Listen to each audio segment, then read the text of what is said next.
Hello! Hello everyone! I'm MVL and welcome to the Curse of Strahd on Roll20. And this is DM'd by the Jonin Monkey, and joining myself, MVL Gaming, who's playing Ward Backbreaker the Barbarian, we have Nico playing Keldron. We have... Ooh, I go first? we have Odin playing Seth. And we have Sven the Crusader playing Jean. And finally, we have Panther Leo, who's streaming this on Twitch, as Maldraff. And... I'm on Mixer now. take it away, Jonin. Okay, we should also mention that there would normally be a Josh, but he's had to step out tonight, so hope you get well, dude. Anyway. Organising several people together for one game is just always complicated. Anyhow, where will we at, Which is a feeling that nobody ever has felt trying to get a D&D party together. Righto, so, it's been a while. You are a party of adventurers that began with a simple mission to hunt werewolves and find their dead. Trapped in the world of Barovia. The only way to get out is to defeat the vampire, Count von Strahd von Zarovich. As part of that quest, you have taken one of his most recent targets, Irina Kolyana, to a church in Valaki in order to seek sanctuary. However, after taking it aside to get drunk off your asses in a tavern and make an agreement with the werewolves who owned the Blue Water Inn to try and go to the local vineyard and see what is happening to their wine supply. You went to the church and you discovered that the bones of a saint that provided the church with its holy ground powers by a coffin maker. Well, they were stolen by the gravedigger who was working for the coffin maker, but after Maldraff scared the ever-loving crap out of him, you found out all of this information and went to the coffin maker. You were able to get the bones back easily enough, and you also discovered that the coffin maker, who had been strung on by Strahd into hiding vampire spawn, who were planning to attack the town at some later date. But fortunately, you took care of that by setting the building on fire. However, there has been a complication. Children, you were tasked with returning the bones to the church, which of an issue. However, the party briefly forgot that she's currently being cursed to stay in her direwolf form. A dire wolf running through the streets with no kind of human attention whatsoever has attracted attention from the guards. I was holding a package in my mouth. I was clearly a messenger. Who would have thought? I know. I mean, how big are direwolves anyway? About the size of a horse. I mean, hey, horses are around everywhere. Hey, you never call a lady big. Okay. But yeah, the long and short of it is, you were able to deliver the bones back to the church, but at the same time, you were greeted by two guards who burst in, followed by the captain of the guards, who then started to stare. Who has a demonic arm? So again, yeah. That is a good point. He is a 6-foot-tall, bald man with a demonic arms. Very distinct, but yes. This intimidating figure burst in and was about to demand that the direwolf is brought under control, but he then catches sight of Irina. Look appears in his eyes. And this is where we begin our current session. Guys out here, you are the last we left off, you were chatting to one of the guards, trying to fill them in on what had happened and why this building is now on fire. I'm sure the captain of the guard will want to know about this. Not quite sure where he is, but yeah, I'm sure that once you let him know, he can do a sweep and make sure there aren't any more of those things out there. At this point, another guard goes, okay, I'll take over from here. You see if you can find the captain. Go, go. The guard goes, okay, and starts to wander off. It's up to you, and you actually recognize that he was the one that was on gate duty yesterday when you first entered Valaki. I have his belt! He was not fond of the direwolf, was he? Up and goes, guys, thank you for what you did, but seriously, what the... I told you to keep that damn thing on the leash! Wait. Any idea... What?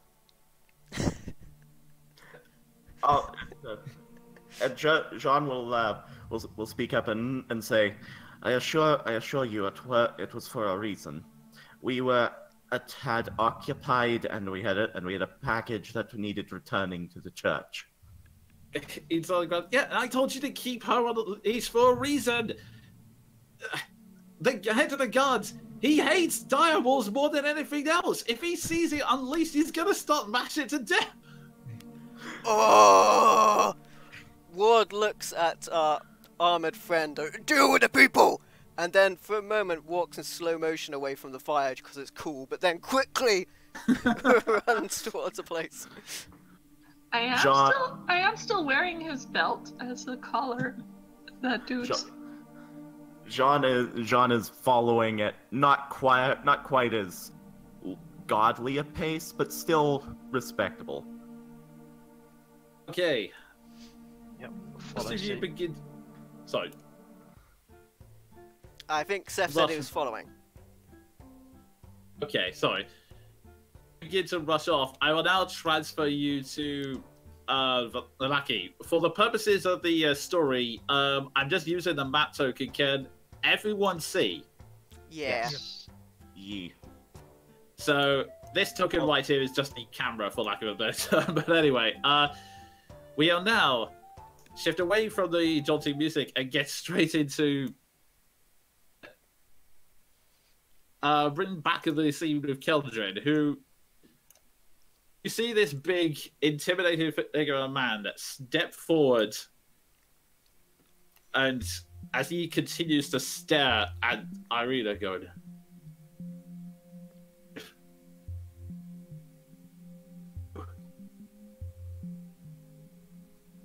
as he steps forward, he then suddenly shifts his gaze back to you, Keldrin. Oh, and then that music is super loud. You drop it down a tiny bit. Okay. Oh, it's only quiet on my end. Sorry. That's right. Levels on Roll20 a bit mad sometimes. But anyway, yeah. as he steps forward, then glances at the direwolf, and then suddenly goes. I am just going to slink around behind Irina, kind of like almost curling around her, like protectively. Okie doke. I believe you should still have control, so around here-ish, or? Yeah. Okay, there we go. Like, you know how a cat like slinks around like the leg of someone, like a big version of that, like behind her back. Yeah. That's all it goes. Sees, and then as you begin to circle round, his eyes suddenly start blazing through. Goes, no, you will not take her, not again. Initiative. Uh-oh. As I'm imagining that you're all moving pretty quickly to the church at this point, so I'm. Oh yeah. We're gonna roll 1d4. It's gonna take you 3 rounds to get back to the church, guys. Do you want us to roll initiative so when we come in? That's probably gonna be for the best. Yeah. Okay. Everyone else, Keldrin, you roll initiative for me. Oh man, first roll. Oh! Natural 20! Woo! I didn't do so well. I am the anti-Colette. Alrighty, let's get this here. Right next to a 20, that 8. Almost. I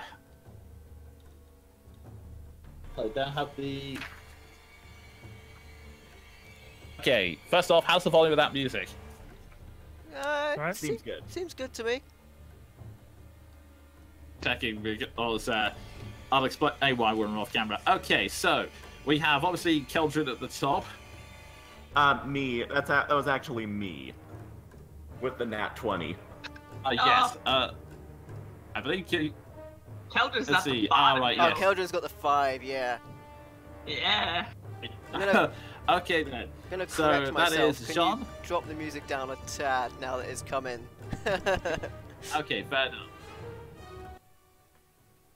Is I'm gonna back up slightly. Okay, so that is just double checking everything. That is Jean followed by Maldaf, followed by Ward, followed by Seth in about 3 rounds. By Keldrin at 5, and thankfully these got Izek rolled a 3.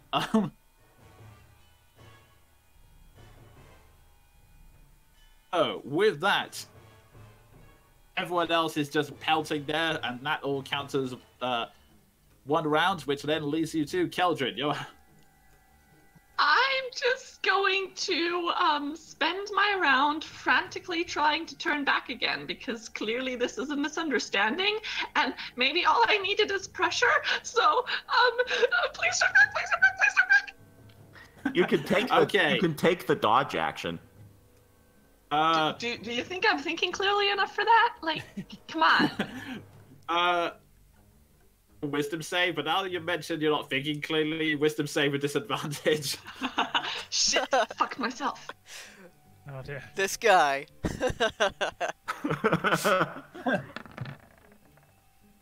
Oh! Nice. Holy How shit. about that?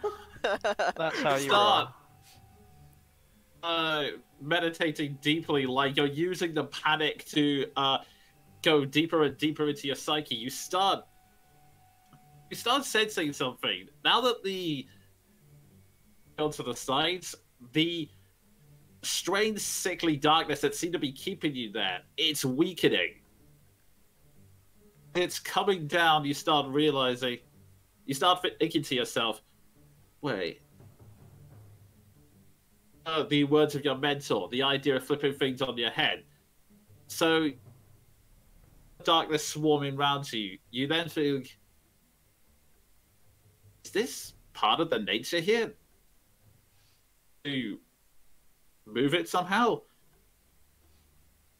Mind's eye, you raise a hand and sort of start pushing it slightly to the side. You feel the grip on it stop for the first time in a long time. You feel the grip of the darkness starting to weaken off, and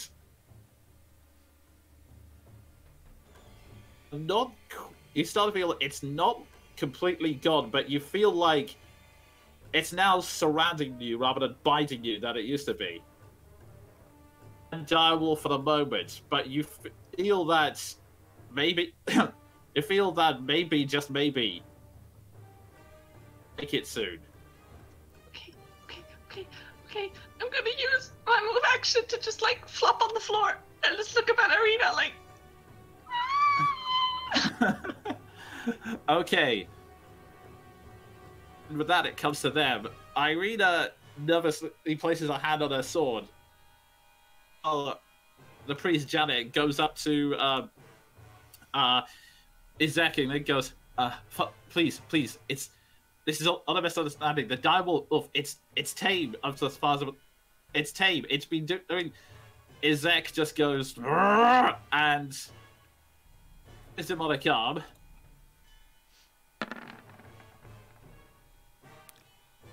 Oh god, that was a disadvantage. With his demonic arm, he just shoves her straight back into the altar, sending her flying. Like she goes and takes some bludgeoning damage as he's thrown against the altar, and then starts marching towards a hand coming out menacingly, going, "Come with me. You will not disappear from me." And they're now going to go into a grapple check. This guy is off his fucking nut. Yeah, kind of. I'll add every counter sheep open except for Irina's.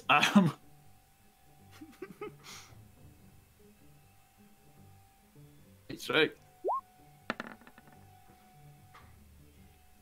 Oh yeah, he's now gone over at this point. He just sort of ruthlessly grabs Irina. She was about to try and draw a sword, but he's managed to almost throw her on balance, and he's now just kind of, with it in one hand, is just kind of almost holding her there. She's dangling like she's a doll at this point. So, although she's still trying to fight and struggle, it's just that he's not budging at all. And with that, you guys are running. You're now heading. You guys are now running at full pelt, and you should be able to reach there in one more round. You're beginning to see the church in sight. However, whilst all this is going on, Keldrin, you're up.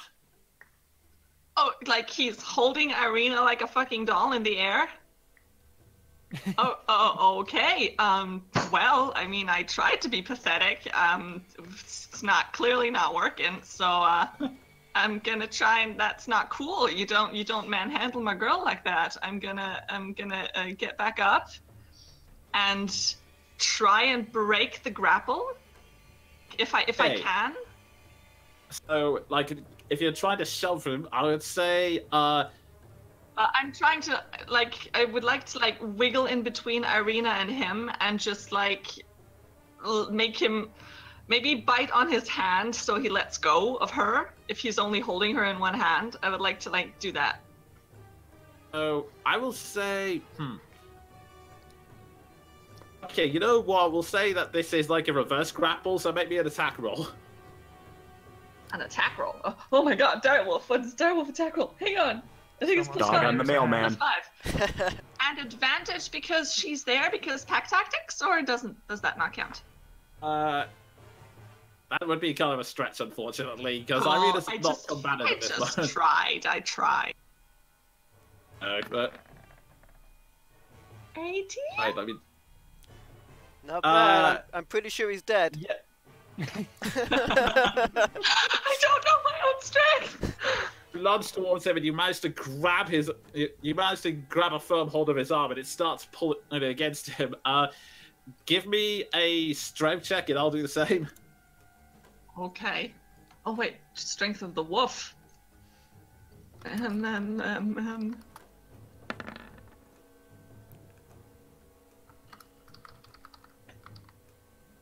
turn advantage off, but whatever. He was not expecting it. He was kind of holding up Irina, just sort of staring at her with a faraway look in his eye. And whilst that's going on, he then snaps out of it as you clamp down on his jaws and then just wrench the grip out of his hand. Irina now drops down, steadily getting her balance, managing to prevent herself from falling completely to the ground, but still keeping herself upright. Comes round to them. I'm going to assume that you're around here-ish.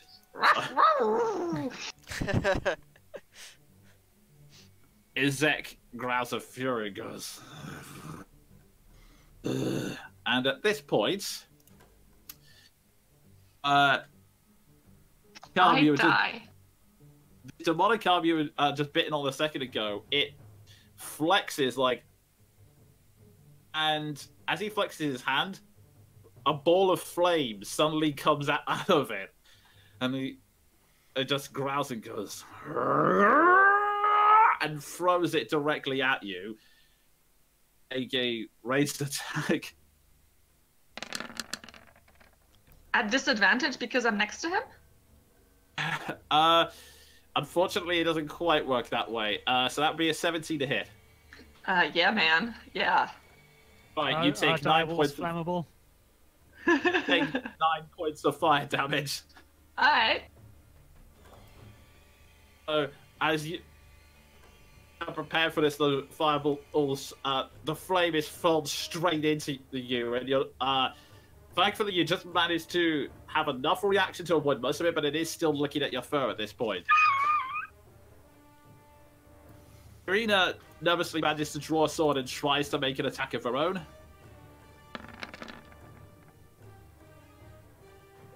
Nice. Oh wait, actually, no, she does manage to make that hit. It's not the strongest of hits. It manages to get him into the side, and he glares at her and goes, "Oh, it will take you! It will take you!" With that, Ah, fuck! I forgot the trip ability. Next time. at this point, the first to make it that there is Jean, which is impressive. You don't have a horse, but you are somewhat channeling your trusty steed Roman. You charge straight. You are running at full pelt towards the scene, and if I can, let's get your token in there. I roll 20 was dragging it about like that, but or I roll 20 isn't somebody in your token. What the hell, Jean? Get in there, you. Get in there, boy. Go on, my lad. Okay. Your token in there. I swear, Roll20 is freaking out like crazy at the moment. John, what are you doing once your token's in there? I know. Really quickly, if you're trying to place my sheet token on the map, you're gonna have to drag me by my full name. That sounds like an obscure kind of like insult. You're gonna have to drag me by my full name. I was thinking it's like some weird spell. It's like, no, only my full name will summon it. You want Okay, me there to we go. appear to save, you have to drag me by my full name. Okay, like that. So, Yeah, you're in Jean-Luc now. de François, Frenchy French. And I That can't was with a control me. German accent. This is really weird. But anyway, Jean, you're. Okay, excellent. Well, I can hear the ruckus in the church, correct? It's really not hard. You run there just in time to hear what sounds like a loud explosion, and I kind of. Okay, that is all it takes. I am moving this way. 1, 2, 3. Barging through these two, just hurling them against the doors. One of the other guards goes, "Wait, what are you doing?" Business for the greater good. Get out of my way. The greater good. 1, 2, 3, Art 4, goes, 5, 6. As you do so, the other guard goes, "I'm sorry, sir, you're gonna have to stop." At that point, as that continues, I'm gonna have to ask you to make a strength check in order to get past him. Okay. Save? Strength check. Okay.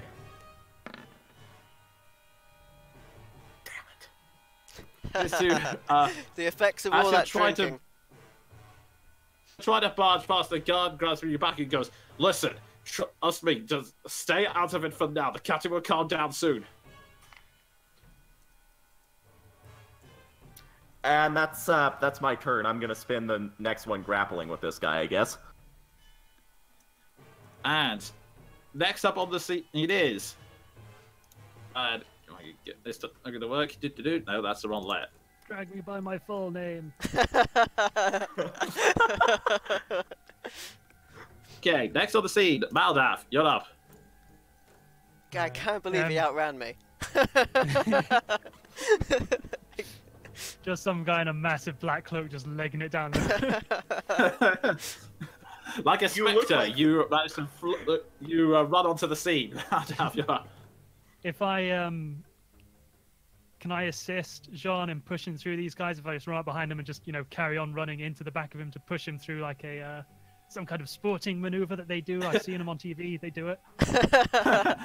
We go through and clothesline him. Okay, yeah. I will say strength of check with advantage on this. All right, so I'm gonna leg up behind Jean and attempt to just brute force their way through. Where's Not my bad. dice? Actually, no. He rolled the same 13 as before. That's Jonan's roll. Good That's job, not it's bad. advantage. Advantage, don't forget, because John is assisting you. Still Oh. not good.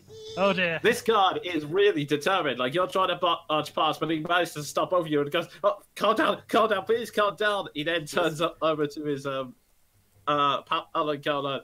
Milosh, to try and see if we can calm the captain, please. Can I attempt intimidation to just I get think them that's to move aside? I think that's an action. Yeah. Can I not move and act at the same time? I thought that was Well, a you plan. you took an action to try and Alright. push me through. Fair enough. Fortunately so. Okay, and with that, the guard was just getting used to these two. Breaker, who was a little bit waylaid because he decided to slow down a little bit to pose in front of the explosion, is now on the scene. Excellent. Dab. Do I hear the commotion going on? Really hard not to hear the commotion Right. going on at this point.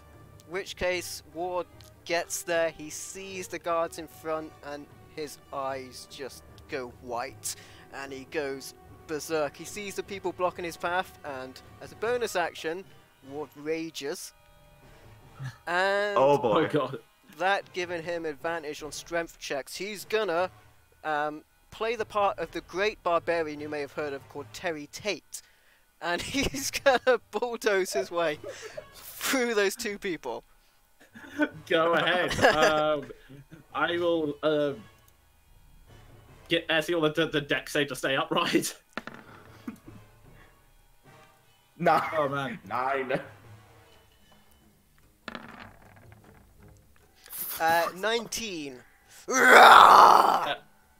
That's no problem at all. He's as he turns around to go, I'll try and cut the captain down. Oh shit! Then he's just knocked flat on the ground, and you trample literally over him and straight into the room.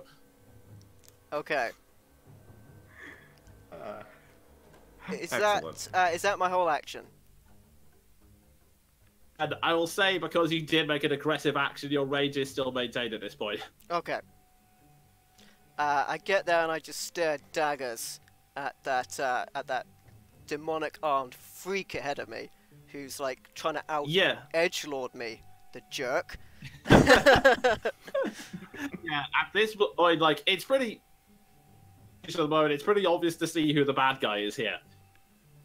And last but not least, ever cautious, just making sure that no one's following them or there's any kind of chaos going on. Seth enters the Seth, it's your turn. Right, I move up as far as I can. I will say, just for the sake of argument, this guard here is still flat on the floor, so he won't impede your movements at all. Have I got line of sight on the demon arm guy? It's partial cover because you've got a line of sight on here, but the edge of the wall's kind of blocking him a bit. Oh, That's Seth is a right. sharpshooter. Yeah, I was about to mention that. It ignores cover bonuses. In that case, yes, you've got a shot at him.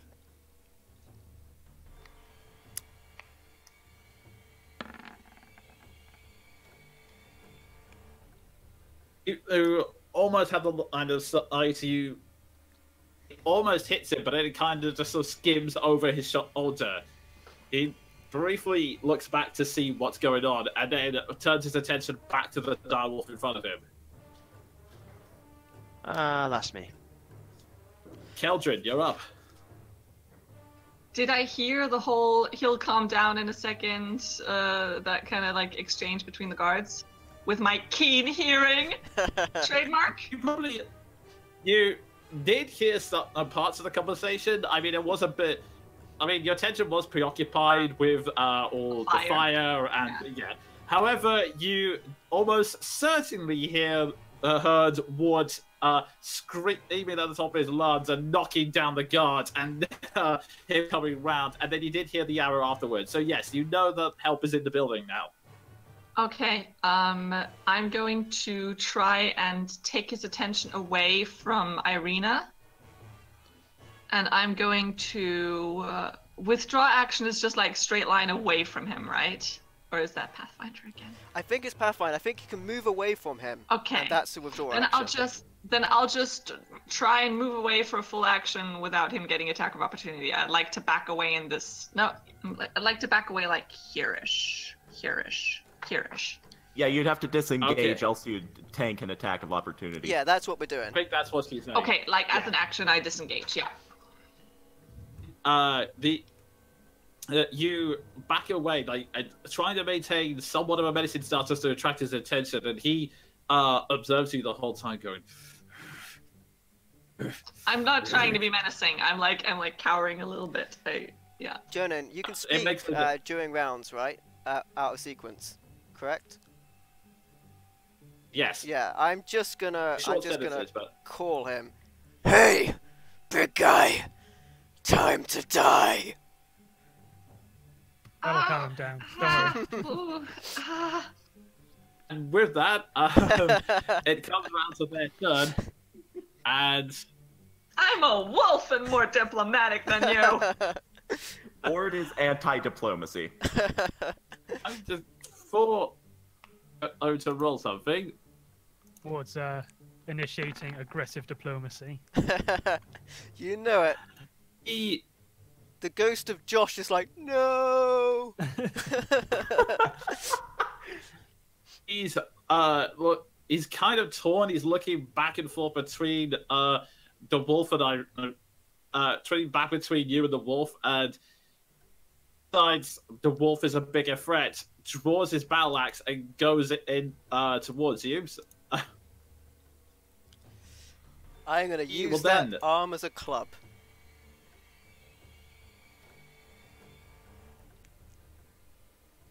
And he makes 2 battle axe attacks.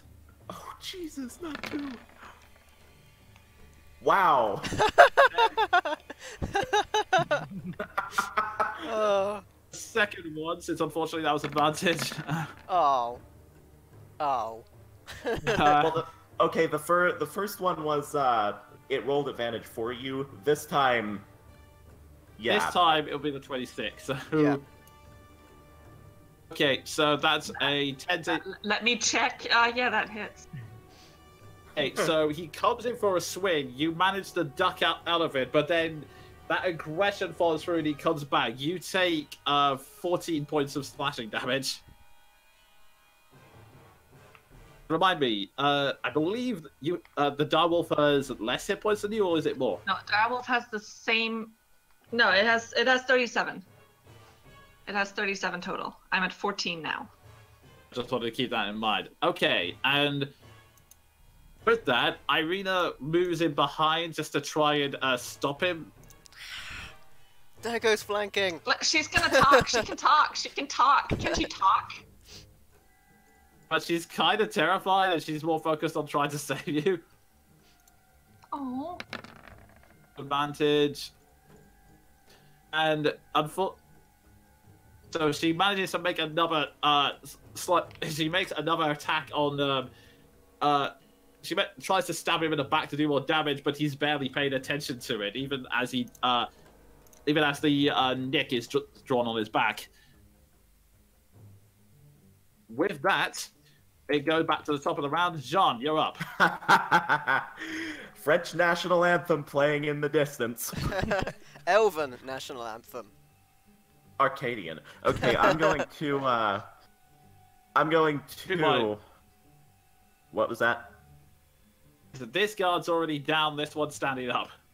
Okay, so let me do a thing. 1, 2, 3, 4, Yeah, I can do that.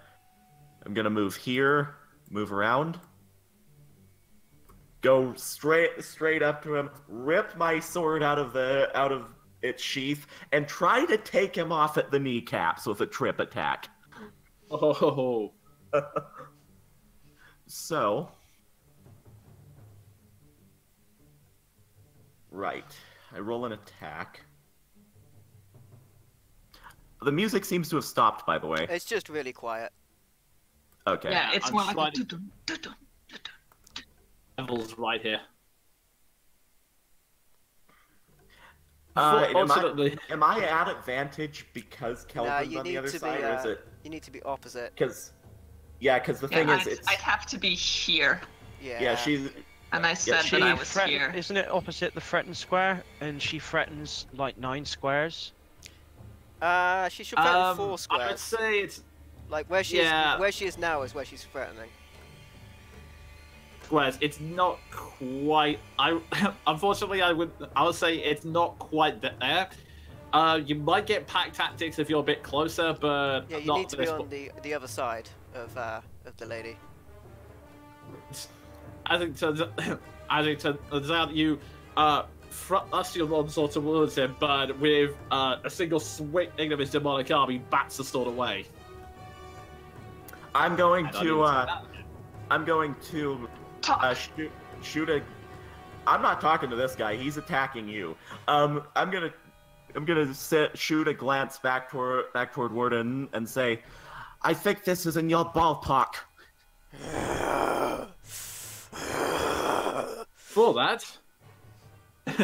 Before that, Maldaf, you're up.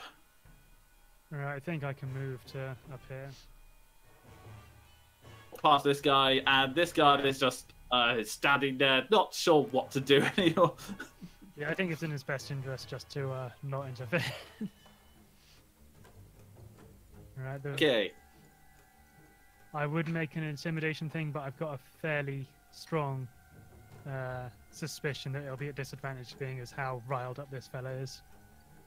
Would that be correct? It would be some ballpark, yes.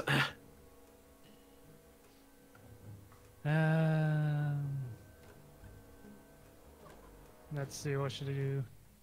Yeah, I mean, for this range, you can use the long range attack. You know what sucks, guys? I have persuasion. I have proficiency in persuasion. But John is not talking to this guy. So does my axe. Just, just for a bit of a flair of the dramatic, I'll use my spiritual weapon, the good old scythe. Alright, I'll see if I can find a scythe here. Let's see. She brings out a baguette or something. No, it's not a great roll. God, it's the land of 13s. This land is cursed, I tell ya. It's the darkness. I have to use a sword for the moment because I can only find edgelord tokens carrying scythes at the moment, but we'll just say it's a scythe. Weird. So, yes, you use your you tap into the powers of your death god and you summon a scythe which swings towards Izek, but again he raises his demonic arm and it bats off him. So, what else you'd like to do, or is that your turn? I'll just outstretch my arm towards him, pointing in a menacing fashion. Okay, and with that dramatic flair, Ward, you're up. Oh, you boy. you know what We are I'm gonna great. We are great with the police, you guys. We are, do. Unfortunately, Ward isn't. we're in gonna get tased to hell. Unfortunately, Ward isn't in a mental state where he cares. So I'm going to attack recklessly for advantage, and I'm gonna, because we're at level 4 and I got a feat, I'm gonna Great Weapon Master for -5 to hit for +10 damage. Oh, fuck. Nice. Rip that guy.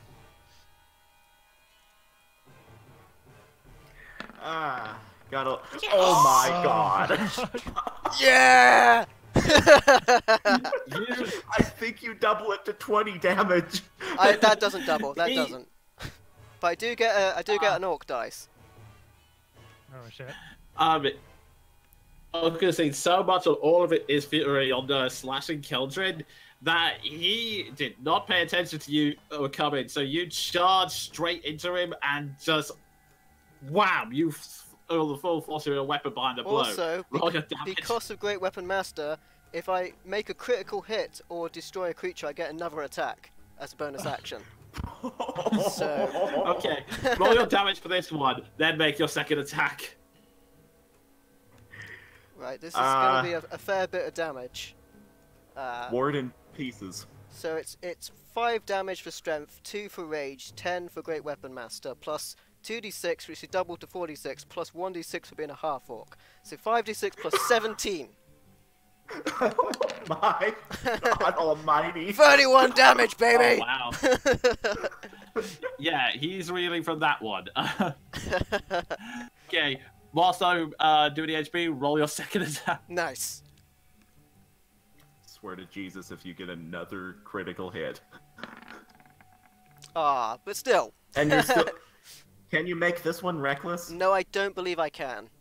It's once per round. Yeah. Yeah, so you then follow it up as he's still dazing. There's a new massive scar across his back as you slice straight through it.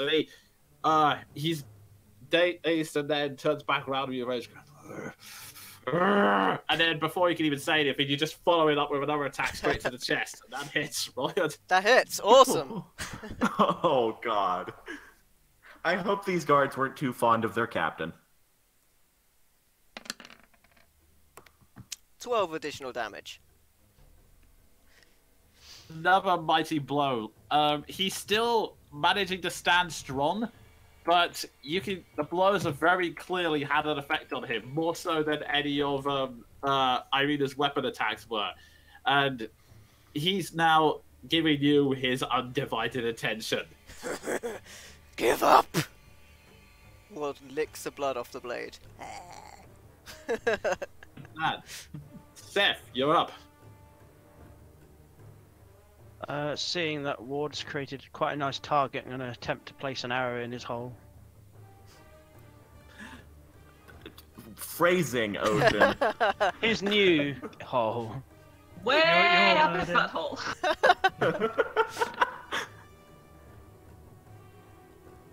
Oh, As- awesome. No problem. There's a bunch of people surrounding him, but you take your time, you aim very carefully, and you fire, and it goes straight into his new chest scar. Roll your damage. And since he's already wounded, I'm going to use my class feature. The Hunter's Prey Colossus Slayer deals an extra 1d8 when they're below max damage.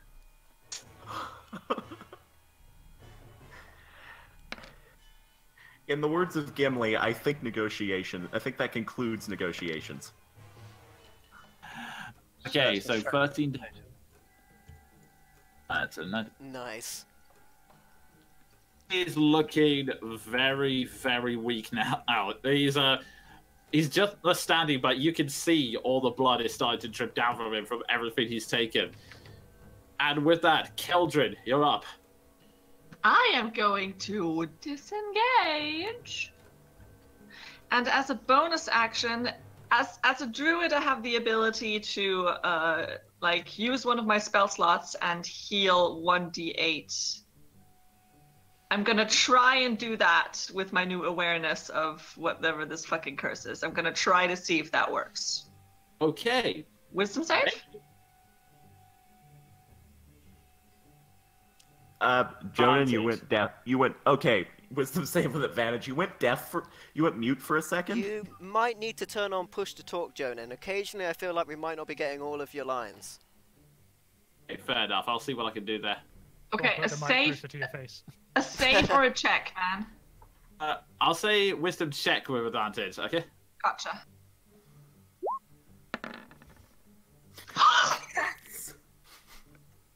That's 3 in 1 encounter.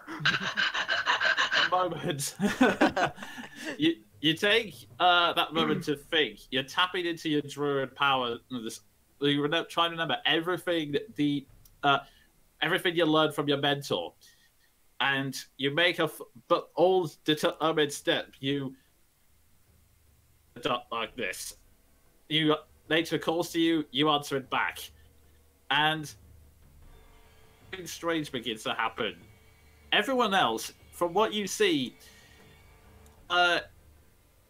you see Keldrin starts glowing in a strange light, and then this strange tar-like substance, or at least that's how it appears, starts peeling itself off of Keldrin's direwolf form, and then starts coiling around it in a mysterious way.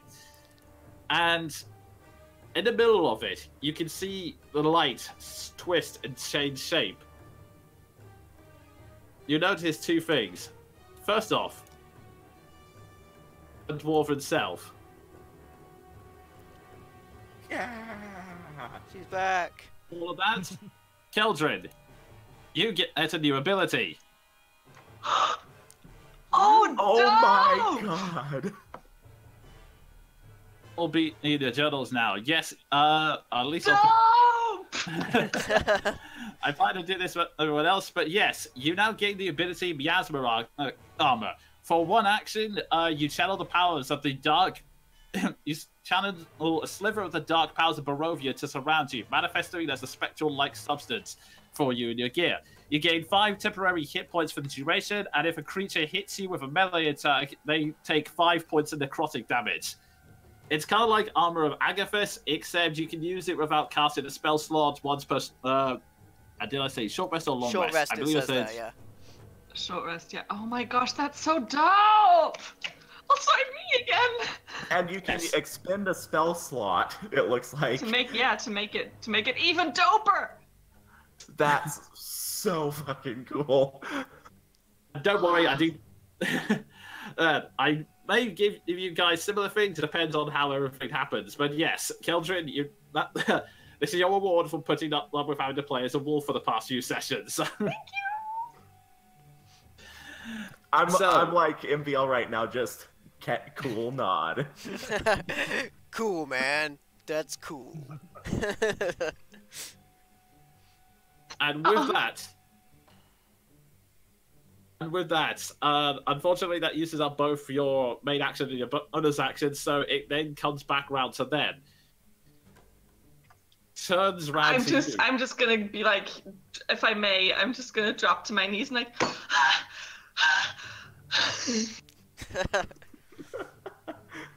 Whilst that's going on, Ezek looks around, sees that the direwolf is no longer there. Turns to you, Ward, and goes, You dare harm me! And he is going to. He has advantage because some idiot attacked recklessly. Alright, so he's going to attack with the battle axe two-handed. Oh. Oh no. No, karma! No! Okay, so with that, it looks like. Oh, perfect though. This is perfect. 18 plus 17, so that's. So he just focuses all of his rage and slams into you. Like, even someone as mighty as you, Ward, you're feeling that one. So you take, I believe it's 18 plus 17 slashing down. Wow. Okay. That's a lot of damage.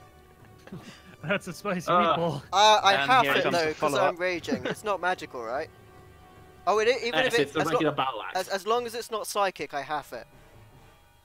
So Okay. so you take 17. Yeah. Fortunately, because you can multi-attack, he then goes to the second one. No! But Oh, that's not thank an goodness. advantage anymore. Okay. They're all on so it. They're all on advantage. I attacked recklessly. Ah, damn. So what's your AC? My AC is 16. You, hits you, your head is stunned. He tries to swing for a second one, but by sheer instinct, you just manage to bring your sword up to block it at the last minute. So Is it my turn yet? Whilst that's happening,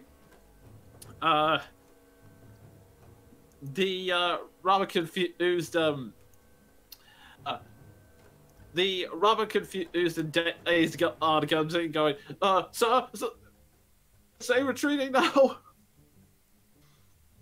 Which Izek just yells, shut up! Irina is going to use her action to disengage and try and shrink back. No, my advantage! And with that, Jean, you're up. Okay, because the spiritual weapon is floating, can I enter the same space Yeah, as you can. It doesn't take up a space. It's kind of Okay. floating a good distance above him. Battle Bros Ward, I am going to use a precision attack. So, I'll make this twice. 25, and I add a d8 just to be overkill. In fact, no. I can choose what attack to use. Yeah, I'm gonna attempt once more to take him off at the kneecaps. Nice. What?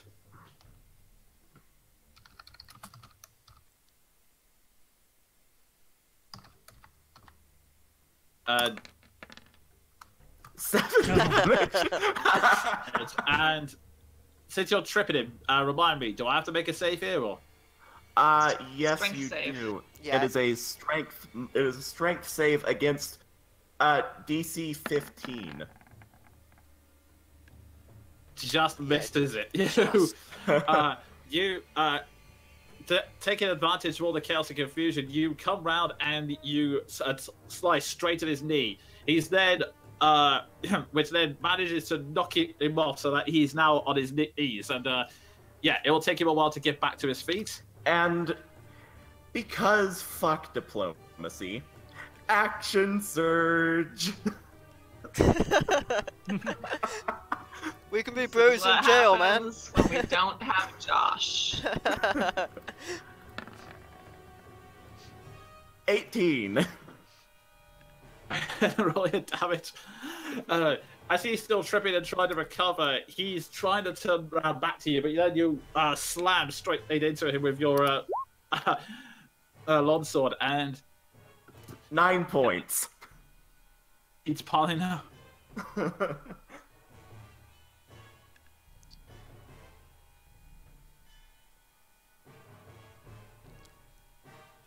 And with that, Maldaf, you're up.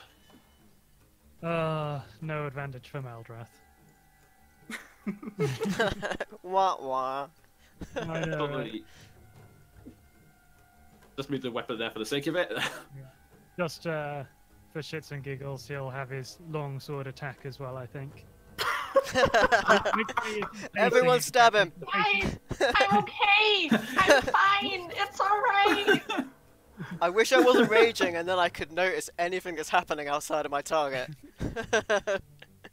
And meanwhile, this guy, Sean came in. This guy is attacking Keldrin, attacking the guy he's supposed to be protecting. Yeah, Sean is going to take him down. I mean- Maldaf, make your weapon attack. Yep. You could totally use inflict wounds for extra. Fuck you. Oh, that was a 12. Fuck's sake. You try to swing down on him, but he still manages to lift his gauntleted arm to take most of the blow for him. Oh well, you can have a go for the old spiritual weapon again as a bonus action. Make an attack with the spiritual weapon. Is that the right thing? That's That was Sacred a- Flame, but yeah. Sacred Flame, fuck it. okay, I believe that's the main action though. Oh, So yeah. spiritual weapon, Yes, regular weapon roll, spiritual pretty weapon much. you can do. That serves me right for having them next to each other. Oh, fucking hell.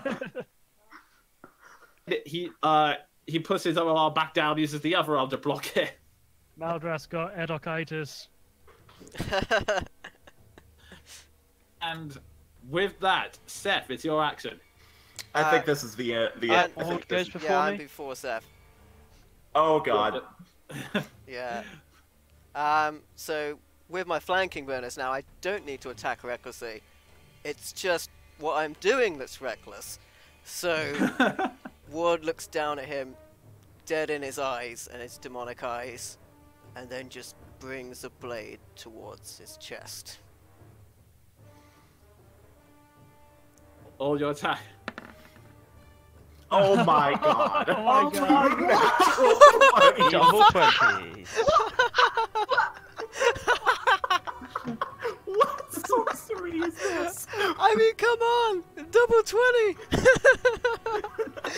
Oh, this is perfect! No words. The T. If this guy just doesn't explode into Gibbs like in the old Baldur's Gate games, you know. Oh my goodness. As the T-shirts will. I forgot to Great Weapon Master, but it doesn't matter, because that's a 20. Your damage, and as a T-shirt that I believe Meldaff is selling, they're natural. Oh my god. Jesus. 28 points. of Would have been damage. plus 10 if I Great Weapon Mastered. If no qualms about the fact that he's on the floor, you swing the axe down onto him. Then goes flat into the floor. With stillness. Then you suddenly notice his hands go, and he manages to push himself back up. Well, it's a good He's thing. just barely surviving. It's a good thing that 20 gave me a bonus attack. So, without further ado. I swear to the entire Pantheon. Okay, it wasn't the 20. 18. How would you like to finish this? Oh, nice. Okay, I can worry about how much of a bad idea this was later. So, when we're in jail, Ward would like to grab his arm when he's down on the ground, and then knee him in the face, and then hack off his arm and beat him to death with his demonic arm. Lets out a terrible cry as you sever his arm straight from there. You take a moment to briefly examine your prize before you then back up and go wham, wham, wham, wham. His face just gets like knocked side to side as you continue the assault until eventually you then, for no other reason other than stylistic flair, you spin it in your hand and then wham, slam it down on his head, and Captain of the Guard is now flat on the floor. As Ward Just- slowly comes out of his rage. That's you. Dead. Hands down. And he drops the arm. Jean looks down at the literal handiwork. Glance down. Glance up at Ward. Raising his shield hand. Very impressed thumbs up. I'm gonna turn to the guard here. Where's the guard captain? We was told he was here. The guard goes,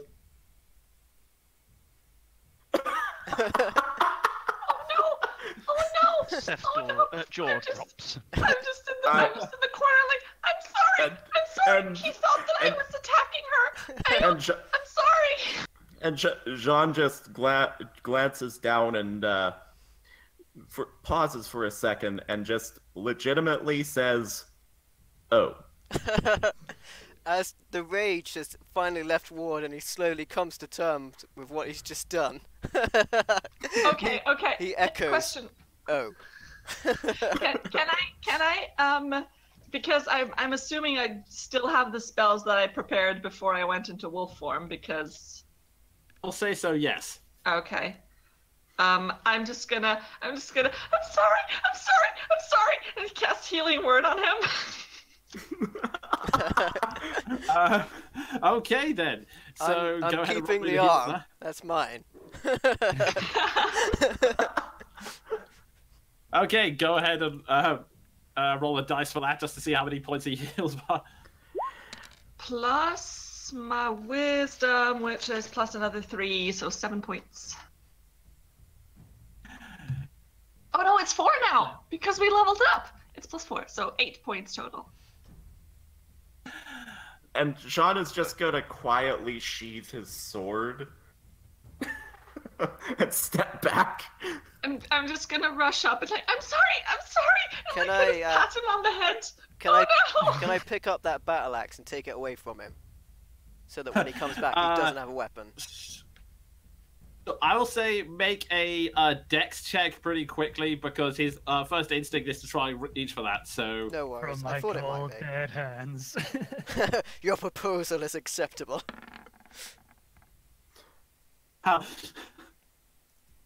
Well, it was Ward's Day, but still that beats him. You two kind of fumble about for a bit, but you manage to grab the axe out and pick it up and sling it over your shoulder pointedly. I mean, to be fair, Is is that- he even going to be able to carry it, being he's only got one arm now? Fair. In fact, You you know what? disarmed him. Hey. It's all right, guys. He's mostly armless now. Carnalicious. It's only a flesh wound. Slowly, groggily goes to his feet and just goes. I'm sorry. I was. I thought you thought that I was, but I wasn't. And I'm sorry. I really am. I'm sorry. Stop! He growls, looks at all of you. Looks back like looks back at Irina. Come with me. Irina's not going anywhere with you. You're crazy. And Jean, making no comment on that, speaks up and says, "You realize this would not have happened had we not come in and seen you attacking our comrades and our charge." Make me a persuasion check with disadvantage.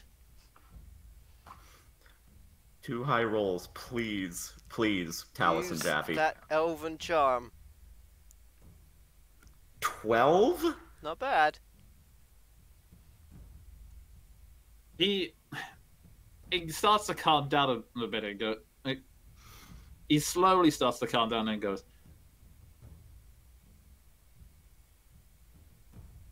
In my dreams, she will not be safe unless she's with me. While this negotiation is going on, I need to go use the facilities. We could take a quick He- break. Okay, hey, we'll just wrap up here and then do that. It goes. Marching off. Barging past his guard and goes, Captain? He goes, from a warning. Never again. They will be in jail if they're lucky. I can keep this then. Ward holding up his arm. He looks back at you and growls and goes, we put that one in jail, and walks out. I thought I pushed it a little too far. The guards. Well, the guard gets back onto his feet. They sort of sheepishly place their hand on their swords and go, respectfully ask you to come quietly. Really? They turn to her and goes, oh shit, we need backup. And all the others here. If they can't stop every single one at this point, the priest Janet comes up and goes, please, this is all a misunderstanding. I am unfortunate about. I'm so sorry about what happened to the guards, but believe me, But I mean, you can work out some other punishment, but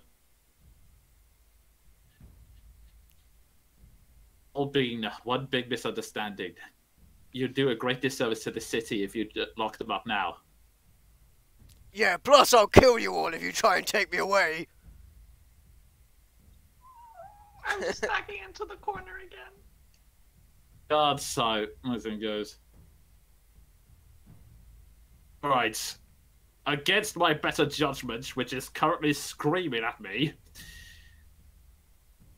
you let off this time. House arrest until it gets cleared up. We did just kill a lot of vampires. Ward uses the arm and sort of puts it on Keldrin's shoulder, like there. Ah, no, ew. Welcome gosh. back, Keldrin! Hi! Oi! Actually, the funny thing is, because Keldrin's armor is still up, you try to batter with a demonic arm, but then part of it starts to dissolve as it bats against it. Cool! Hi! I broke it! Hi, guys! That's fine.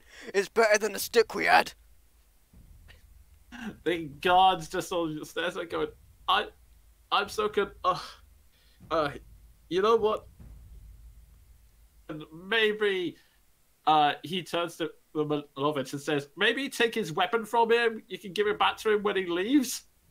That's fine, I've got a new one now. Guard goes, at this point, Milovich goes, saying I'm not doing it? Eventually goes, fine, okay. Caution plan, but I swear to God, if you cause any more trouble in this city, the entire force will be down on you. And that's if we can keep Captain Ezek in control. Can you got Ward me? do a pretend to be innocent roll? Like... With a With like disadvantage. triple disadvantage.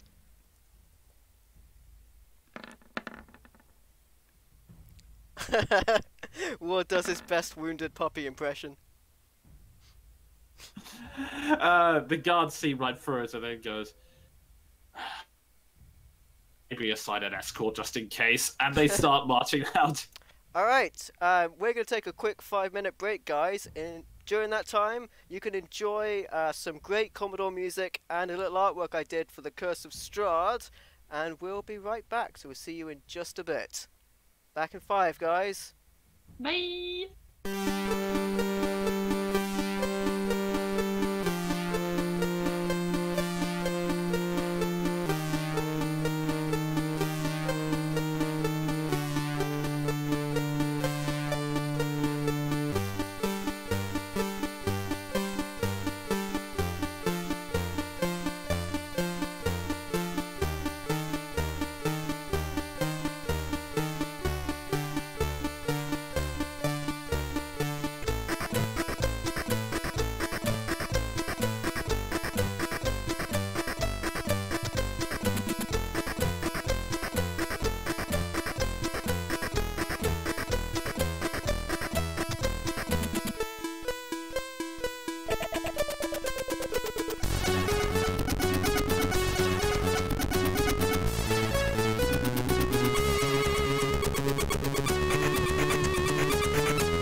And we're back.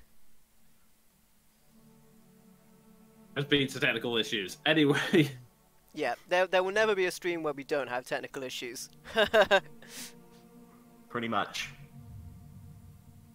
So, some time has passed since the initial chaos. It is tending to the mother, who keeps insisting that she's fine, but he's not taking no for an answer. Irina is just a corner trying to calm herself down. I'm gonna go to her.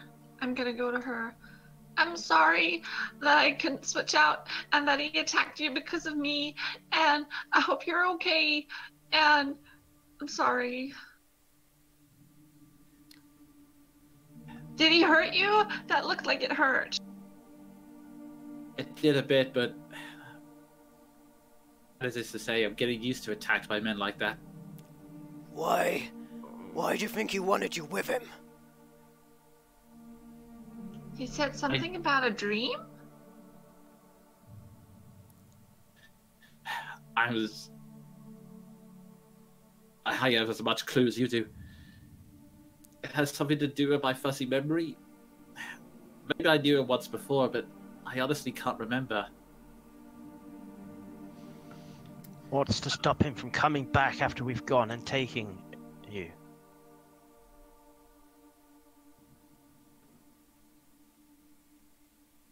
Grouse goes, "Oh, damn it, this sucks. Against that god, especially that guy. I mean, I believe you beat him. That guy's a monster. He's the only reason anyone listens to that damn Burgomaster." Okay, sorry to say this because it's kind of like becoming Ward's catchphrase. It takes a monster to beat a monster. And to reply to that, Jean beside him just nods, looks up, and says, "Indeed, it does. I'll offer a very sort of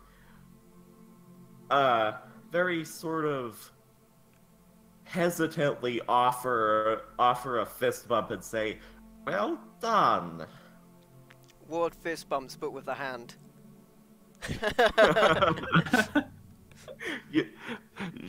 Jean is completely unsurprised by this. What is that? What is that hand? How long has he had that? Was nobody questioning that? That's kind of weird. I'm sorry, maybe it's just me. I was just a wolf for a week, but that's kind of weird, that hand. It's a recent development. But it goes, as far as I'm aware, he's always had it. I mean, not anymore. At this point, Janek the priest steps up and says, It's a mysterious thing to this town. He didn't have it. His arm had been savaged. I think..." She then nervously looks at Keldrin before saying, "I think his arm had been torn off in a wolf attack. At least that's how the stories went." Jean, I'm not a werewolf, by the way. Nobody's a werewolf here. At this Wow. point, at this point, when she goes, and just one day, I don't know how, but he gained that arm. Why? But needless to say, force within the town guard. Can we look at that thing? Can we do like some kind of check to figure out what the fuck it is? Maldraff! You're... I don't know, a guy that wears a dress? Look at this! Their robes, actually. Thank you. Yeah, that's what I said, a dress! Alright, Maldav, make me an Arcana check. Can I? Okay. My Can Arcana's I can I assist? Can I assist? Assist. Now that you have, now that you can control a sliver of the power, you might be able to help him make it somewhat of an educated guess. So yeah, this is assist, so advantage Arcana check. Ah, Maldrath!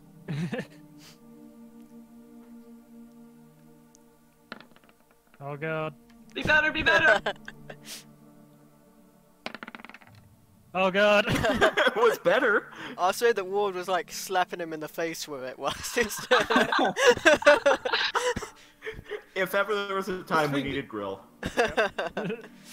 This thing is baffling to you. Like, anything you see before, the fact that it just randomly grew on a human being, it doesn't make sense to you. I mean, it's possible it could be related to a curse, but you might need to think about it. Which isn't easy because Ward's still going. Can I try again, but just be like, hold it still, damn it. Okay, I believe you're assisting as well, Kelvin. Yeah. Also, I would like to see if it's like moving on its own, if it's like its own thing, or like. I will save you a check and say that the arm is very still at this point. It's acting like any other severed limb. Okay. Stop. Then I'll try to assist again. Okay, if Ward stopped hitting you, then it will be with advantage. Ward calms himself for just a moment. Alright, please be good this time.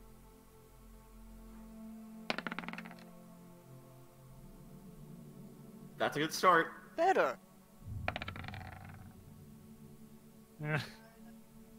To get a better idea of its nature, especially with Keldrin, with Keldrin assisting you, you gather that it is demonic in nature, seemingly tied into the dark power that seems to course through this realm.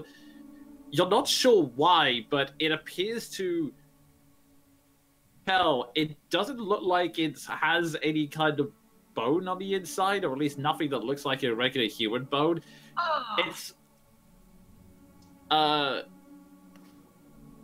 best you can describe it, it's kind of like an artificial hand, but made out of some kind of demonic substance. You're not sure to its creation, but you gather that it seems like it somehow grew there. So the dark power generated some kind of matter to create the arm, but that's about all you can gather. Huh. Serious Helsing vibes. Did we destroy this? This is creeping me out. Jean is actually going to speak up at that point and say, "Right, I don't like the looks of this. I suggest we rest up before we continue on our way." Is there something holy you can do to this to make it like not exist? If not, I have a backup plan. Would I be able to do a medicine check on it to see if there's something like I would be able to discern more of its nature through a medical means? Unfortunately, you've used up both checks on it already, so. Ward adds the arm to his inventory. Actually, before he does, Jean would like to speak up and say, "Are you sure you don't want me to bury that in the grounds?" I'd rather burn it. Ward gives him a little slap with the arm. Puts it away. It might like attach itself to. I know why. You just like wake up like in a short rest and it's like around your neck. You're like, Yeah, that's kind of what I'm scared of. It couldn't beat me when it was attached to that big guy. You think it stands a chance by itself? I challenge you, Arm! I challenge you! Jean just right, about holy ways to deal with this thing. Well, well, it's in his bag now, so like. usually we just burn things. I mean, that tends to do Oh, the job. we're most of the very time. good at burning things. Oh, the bones! The bones! Did she take the bones? Are the bones safe again? Hey, that over the course of the time it took to calm yourself down, she managed to quickly slot them away and be restored. To that effect, Janet the priest steps forward and said, towards Irina, then goes, "Child, all the sanctuary effect of this temple has been restored. Strahd, as your companion says, there's nothing to stop him from coming back and taking you back, whether by himself or the town guard. I'm afraid there's nothing I can do to stop him. Well, if he does come back, then I'll finish what I started. I'll speak up at this point and say, as I doubt we have any plans on splitting this party anytime soon, we could offer the use of the items we found in that windmill.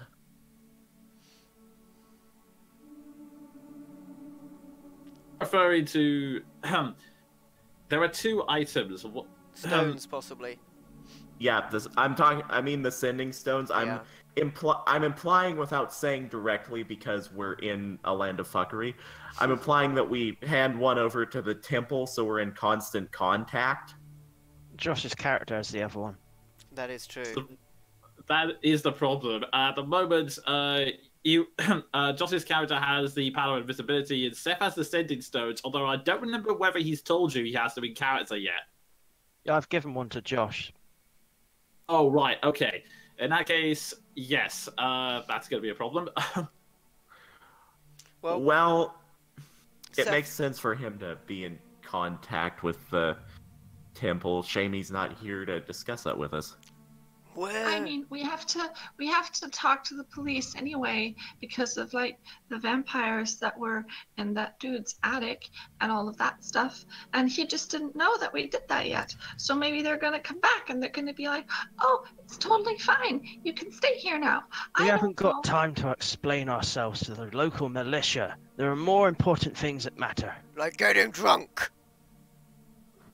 Well, we're going to a vineyard, so... Yeah. So we should just leave?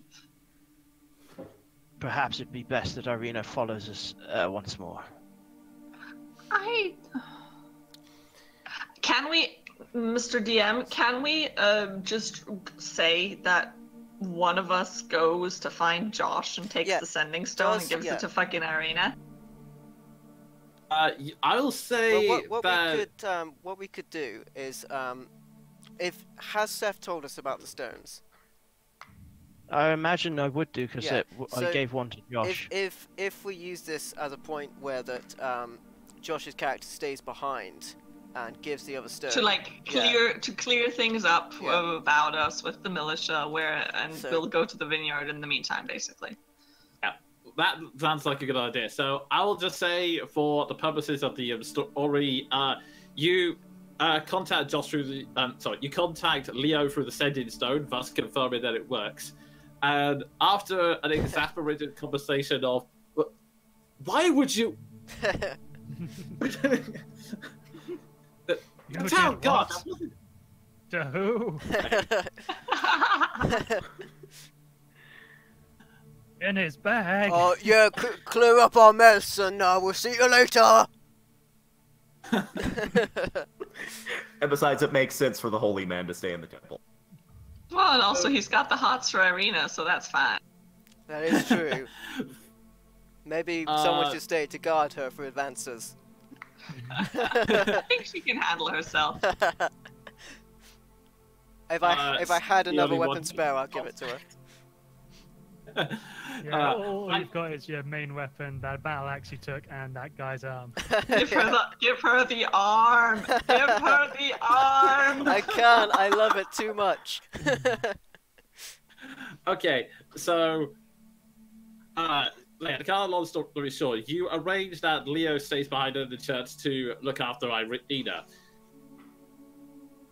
Is there any other business you would like to attend to before leaving... or continuing your quest outside of Valaki? Are we gonna spend the night here? Are we resting? I was going to suggest a short rest, so Keldrin has more HP and I have more action surge. I'm fine on HP. It just took down the wolf. Oh, fair enough. think it's just Ward for HP, right? Yeah, I got hit. I got hit, but I can keep going. I was Yeah, waiting I'm for a just- time just to cast, Cure Wounds on him. Okay. Go ahead and roll your dice for that. Please don't suck this time.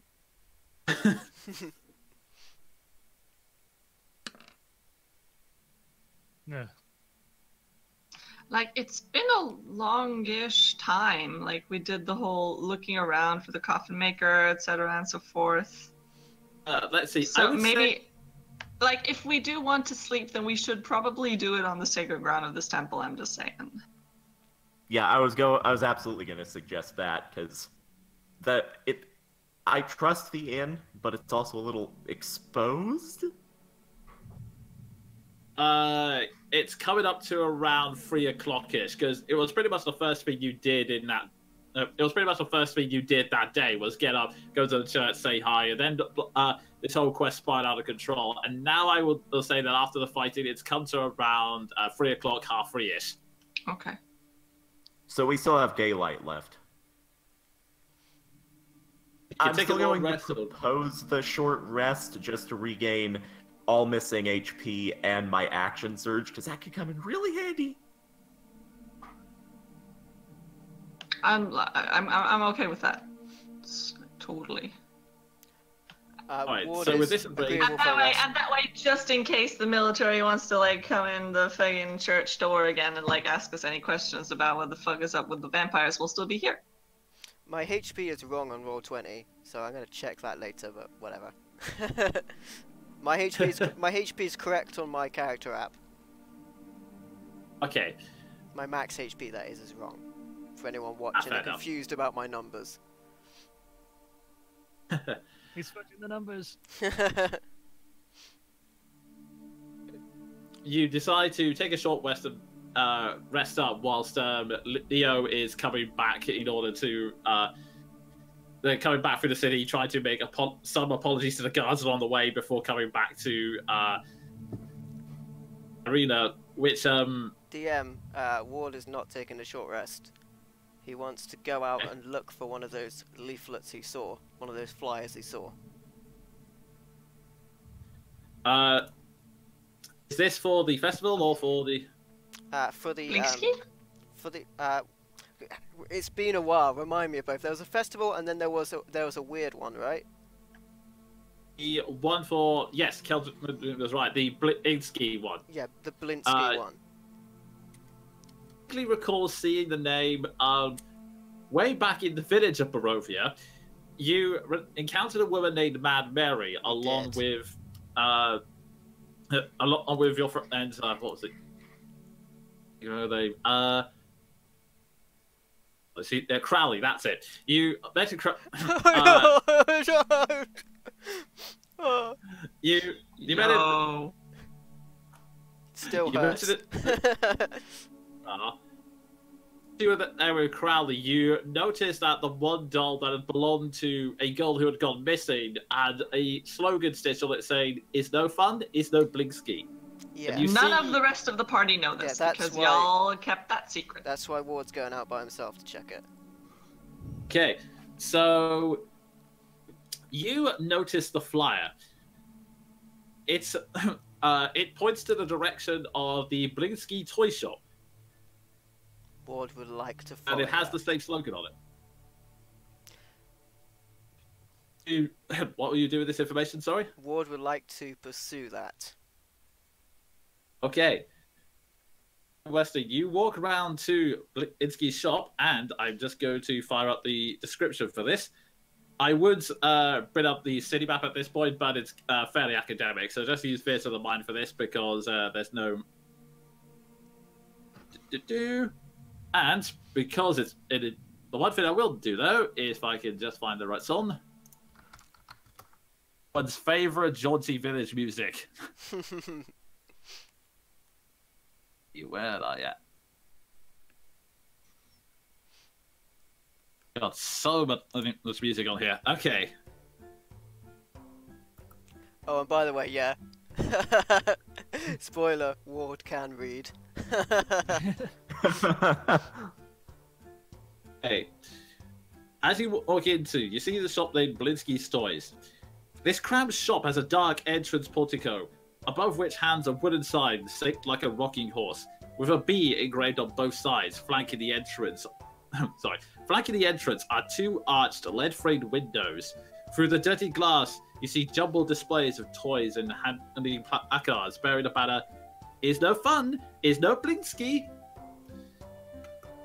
And you find this rather chubby but jolly-looking man with a pet monkey on his shoulder. Welcome, welcome, sir. What can I get for you? Oh, you're a big fellow, aren't you? Okay. Before Ward entered the shop, he grabbed his coat of magical disguise and put it on, transforming Ward into the mysterious Incognito. As soon as you put the coat on, his reaction was exactly the same. Hello, good sir. I've come looking for one of your marvelous toys. One. Excellent, excellent. I'm so glad you're so enthused. Well, please have a look at my collection. And he shows around the shelves, which it's actually kind of funny. The toys, depending on how you look at it, could either be jolly or kind of creepy. You can see a headless doll, which comes with a sack of attachable heads. You see a gallows with a weighted hangman. A set of wooden kind of those Russian dolls, except as you pull a layer off, each one gets more. Each one gets older and older and older until the last one is a mummy. You see a wind-up merry-go-round, except the horses are replaced by wolves, and some of them are replaced in children, and quite possibly, one that looks like the biggest prize of the shop. A ventriloquist dummy that looks like Strahd. Last but not least, and this one is really, really bizarre to you. A bag that looks remarkably similar to Irina. This place is creeping Ward out so bad, but he's keeping it all internal. A what that looks like Irina? Doll. Oh. I'm just amazed how well spoken Ward is when he's Ian Cognito. Yeah, man. We That's passed the true power of the cloak. we passed a gallows as well on our way here at one point, which is weird. There was slime. Yeah, there was slime. Ward kind of like fumbles his way through. Like I think somebody actually still has some. yeah, I think like, Maldraff put a does. slime in a bottle, Yeah, right? I think I've got some slime in a bottle. Should probably take it out and have a look and make sure it's not like dried up or something. Maldraff like has that. Ward kind of fingers everything, like pretty much puts his nose up in everything, and like moves all along. All fantastic, all wonderful displays, but I am looking for something in particular. The man goes, oh, yes, I can do custom orders. I can do anything. These dolls are custom order, in fact. That's why they're not on sale. The owner is very particular about having those. Oh, might you tell me who is the owner of these fantastical trinkets? That's a delicate situation, you know, customer confidentiality and all that. Oh, but I would be so much more inclined to spend some of my jangly coin. Asian roll. Shame you don't have a Frenchman with you. Ward is terrible at this. Oh, and that's not how you do it. It's a natural 20. I joke about that, but it almost was. It's Ward's breath, I think, that sabotages this. Scratching the back of his neck. Goes, look, you have to understand. I really do want to help you, but see, we have an arrangement. For him, he doesn't burn down my shop, so I'd rather keep his details private. Thank you. Are you feeling threatened? I might know somebody who's really strong who could help you. Someone about yay big? Make me another persuasion roll. I just know it's the captain of the guards.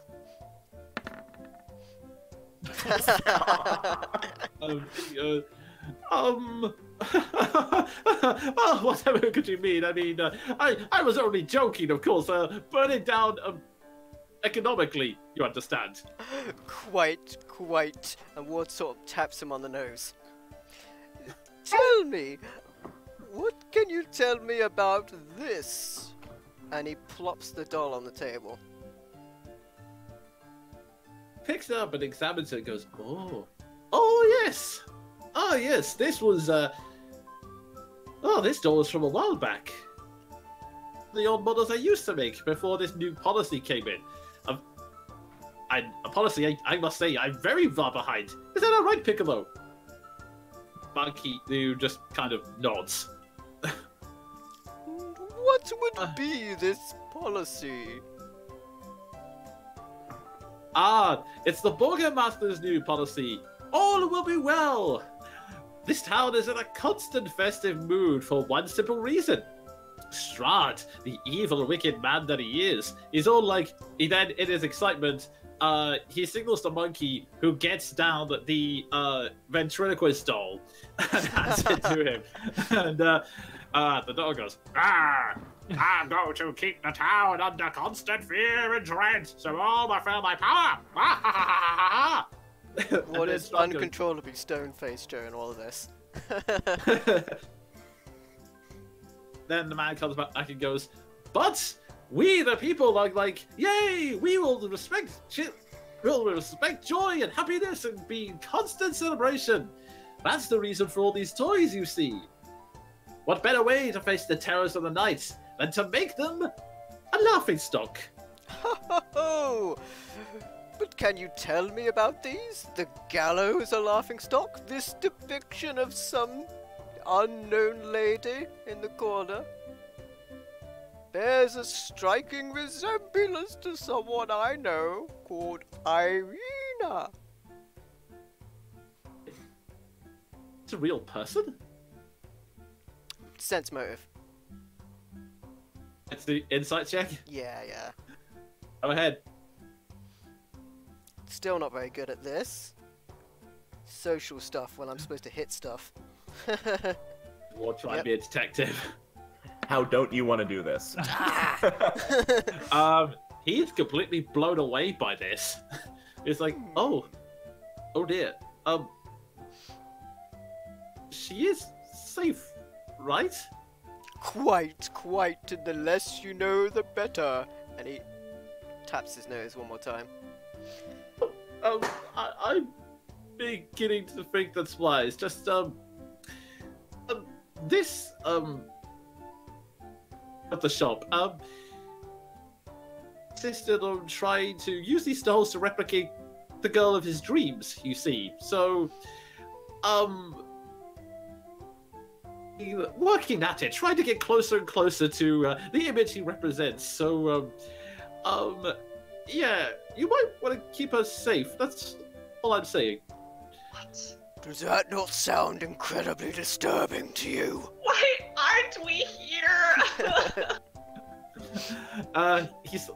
He thinks, well, like I said, we have an arrangement. If I don't do this, he burns down the store. And plus, it's the girl of his dreams, you know. I mean, I had no idea she was real. And this is all that you do? Toys for people. I make toys for the children. I make toys for the adults. All with the intention of putting a smile on people's faces. sense motive? Perception to look around and see if there's like a curtain for the adult toys.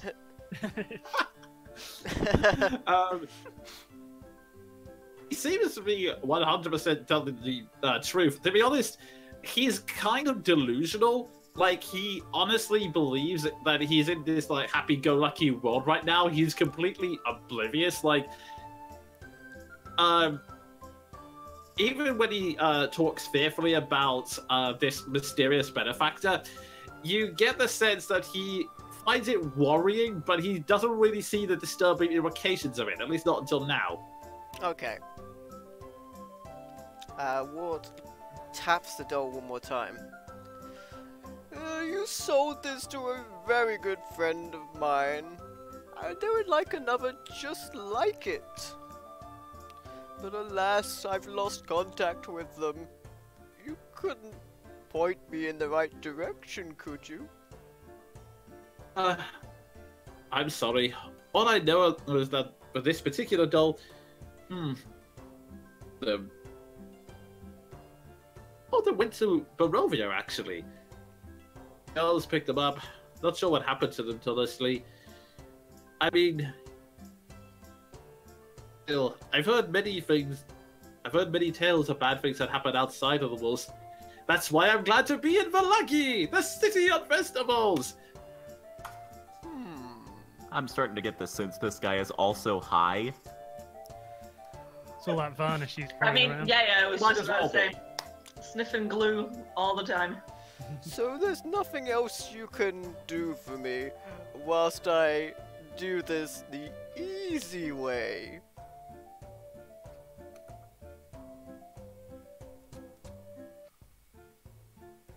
He looks at you in fear.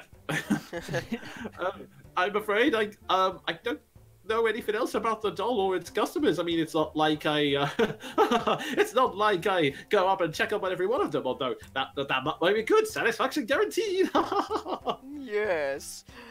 Well, if next time I see you, you could have a little more information, I would be most agreeable.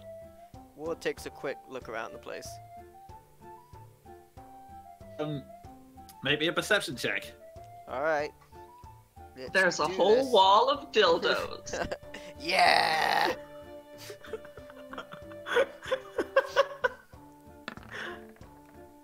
Not bad. Then you have a look around, and he says, it's once you get over the creepiness factor of it all, which is actually kind of hard to get over in fairness, you see that it's all cluttered around with these toys and not much else. There's a note from someone with of how to take care of the monkey, implying that this monkey doesn't actually belong to him, but that's all you're able to really glean out if you look around. Is he paying attention to me right now? I imagine so. Or the only customer in the store. Yeah. And you're like 7 foot tall. So. And asking weird questions. Yeah. Ward glides past him. I'll be seeing you. So be good. Slam. The door jangles behind you as you slam it hard. I got a little bit of information. Ward makes his way back. And on this week's episode of Detective Ward. The Adventures of Ian Cognito. And by the time you get back, Leo is standing there, his arms crossed, going, honestly, Ward, why'd you head off by yourself? Do you have any idea how much trouble you're in right now? Oh, me? Oh, don't worry about it. I can take care of myself. But also keep in mind you have to take care of your companions as well. Should we leave or should we stay here? Like, what's gonna be best, do you think, with the trouble that we're in? Apologies in advance if I get anything wrong, Joss.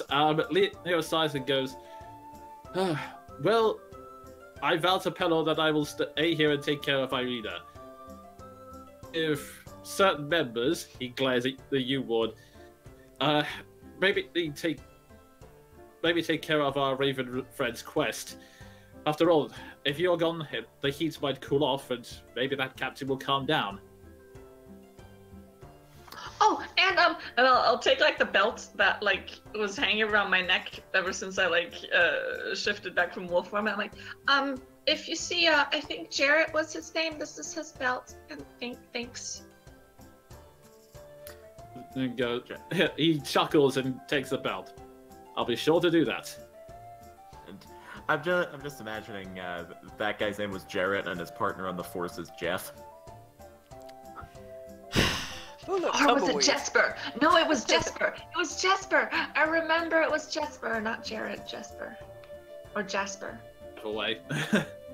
And on that on that note, John will step forward. Right, might as well not burn any more daylight. So long as this place is in good hands, I think we're set to move on. Yes, let's get going. Oh, I just remembered. I've got no hand axes because I left them in things. I need to pick up a couple of supplies just before we head out. Okay. What were you doing before?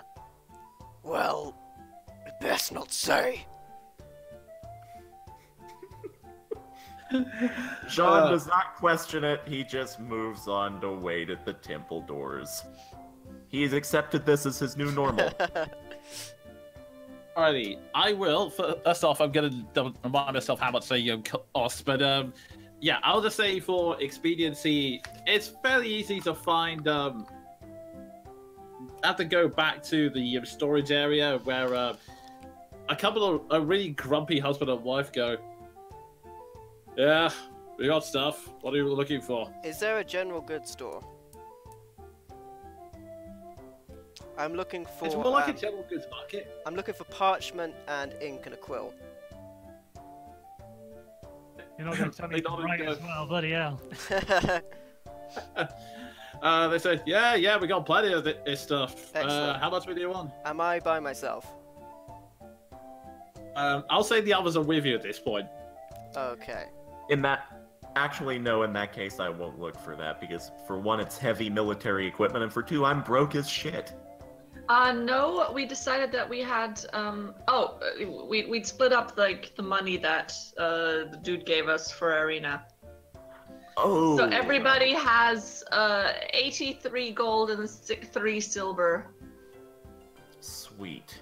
And the gems were within my direwolf form, but now they're back out, and I'm just gonna have a look at them at some point when I have time.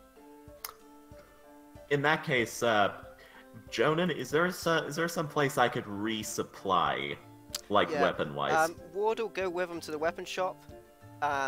But as soon as They're all in the same area. Yeah. It's kind of like the ye olde medieval equivalent of like a storage warehouse. So there's a couple of warehouses with like piles of junk that these two grumpy people are just pulling stuff out of.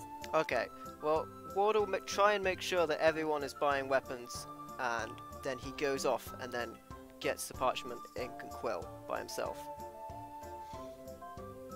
The guys, they look up and go, right, hand axes, 8 gold each. Can I look and, around the weapon, the weapon shop, if there are any silvered weapons? Just out of interest. Yeah, there aren't really any silvered weapons. They're more like your bog standard weapons. They're probably left over for the militia. Some of them look like they've had some wear and tear on them. Okay. That'll do perfectly well for Jean. If he can, he would like to acquire a lance and a heavy crossbow. They look around and he goes, Lance, I can lend you this spear. That'll be 3 gold. Deal, I'll take it. So you've acquired 1 spear, minus 3 gold. You've acquired You are buying the hand axes, right, Ward? How much gold do we get? Sorry. Oh, blah blah blah blah. 83 and no 86 and 3. Hang on. I've got this. I've got this. 83 gold and 3 silver. 83 and 3. Sweet. Okay. Since Ward is trying to be subversive, he's not going to argue about the ridiculous price of those hand axes, because, you know, 8 gold for a freaking hand axe. He will pay it. I was wondering if someone noticed that. Am I able to get them by themselves and get that material? Make me a stealth roll. Oh, damn. I'm not going to try and do it if people are around. We're always gonna be around. A stealth roll, because I imagine that as the group is starting to walk off, you're going to try and turn around and run back, so that's what the stealth roll's for. Okay. Pretty bad. Just quickly, what's everyone's passive perception? 14. 14 as well, yeah. At least I think it's 14. Let me double check before I say anything. I imagine yours is quite high as well, Seth, right? 15. Okay, never mind 13, but I still see him. Mine's also 13. I forgot It's actually- something! I'll meet you at the gates! Okay. Should someone go after him? He tends to chop off people's arms. He ran out of the building earlier, nobody followed him. Oh, right. With that, Feel welcome to stop Ward. No. Yeah. Are we passing like the stockyards as we're going towards the gates? in the stockyards right now. Sorry, I forgot these Oh, little... Sweet. Like there were these cages with animals inside them. I think. Yes, there is part of the corner. There is a rather fancily painted wagon inside it, and that was where you heard the weird growls from earlier. But you couldn't pinpoint what it was. Okay, then I'm gonna go there. Been inside. Okay. Just I heard something coming from this earlier. I'm just gonna check it out. Is fine. Just to let Ward know, they're still charging high for the parchment. It's 2 silvers per sheet. Oh come on! I just pay it as long as I'm not observed. Then I would like to write a little letter in my fanciest handwriting possible. And Are you buying the ink as well? yeah, or? I will have to buy the ink and the quill and then dispose of them afterwards. Together, and the fact that these people you've had to begrudgingly ignore them ripping you off. The pen. Let's see. Yeah, the ink is 12 golds, and the ink, the pen is like, and the pen is like 5 copper pieces. Oh come on! Like, Ward pays it because you know he's up to no good, so it's fine. For it, but you're making the mental note. I'm gonna find. Yeah, these I'm people gonna be eventually. mad later. Cool. Yeah, I would like to write Well. a letter in quite fancy Elven, and they're not charging me extra for an envelope, right? Oh, they will. Of course they will. And speaking of being charged extra, do I succeed in finding a heavy crossbow? They can only offer you a regular sized crossbow, unfortunately. I already have one, so that's cool. Okay. I'll say the envelope is the same size as the paper, which unfortunately it was 3 silver per sheet. Okay. Yeah, back to you, Keldrin. Walk towards the wagon. The wagon suddenly lurches as though something has thrown itself against the inside wall. You hear the crackling of wood, the scraping of metal, and the snarl of something inhuman. Bection, you see that the sides of the wagon are splattered with dry blood, and you also see an inscription on the wagon's door frame. It reads, "I bring you from shadow into light."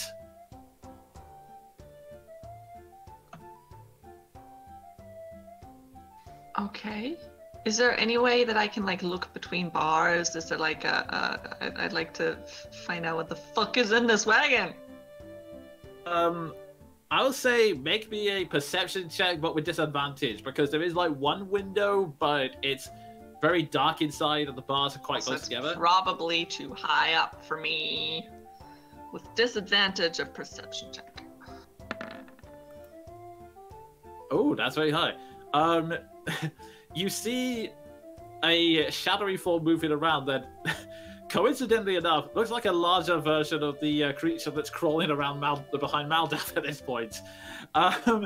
It seems to be a large cat-like shape that's sort of prowling around, and it looks up at you with a... I cast Speak with Animals on myself. Okay. Hello? Sir, I didn't catch that, sorry. you are not the master. No, I'm not. You're beautiful. You are not the enemy. No. Who is the enemy? When that smells a particular way, the master will release me.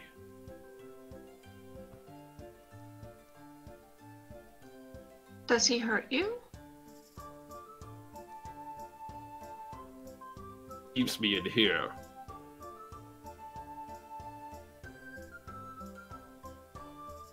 Can I make I'll a be check back real to quick. know? Can I make a check to know what kind of animal this is? Nature check. Disadvantage again or normal?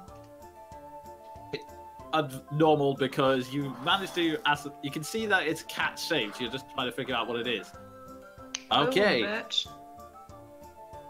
He moves slightly closer to the bars, and you start to look at the appearance.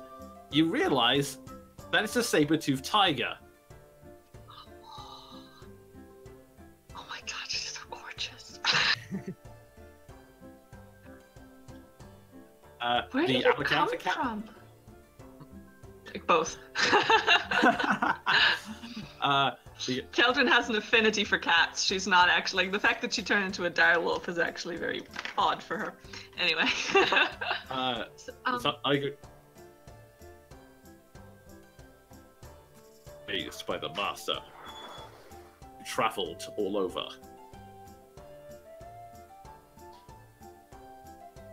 Have you ever been free? What free is. Hang on, I think I've got, and I'm gonna go fishing in my bag and get some jerky or something. Okay, you put all the jerky out of your bag. You slip it through. You slip it through the bars. He walks down and starts eating it. Do you mind if I? And I'm just gently gonna scratch his nose. Aww. He Adorable. he backs away a moment. Allows you to stroke him. Gotta go like under his chin. I mean, admittedly, that's a kind of narrow, so you can pretty much only just kind of scrape it rather than actually give it a full-on stroke. But Yeah, like just like a little scratch. Now that he's close, can I see if he's like wounded or anything? make me one more perception check. This time at disadvantage because it's still a bit. You're not relying on your nature knowledge. You're relying on sight for this. 10? Pretty healthy. I mean, he's still standing upright and he's moving about. It seems to be like it just seems to be one of these frustrated that he's confined, but otherwise he appears to be fine. Okay. Well, there's not much that I can do. It was nice meeting you. I'm gonna see if I can come back. Are there any snacks you like in particular? I could take something next time. Enemy. all those my master throws in. Well, I don't think I can get you that. But I'll see if I can find something else tasty.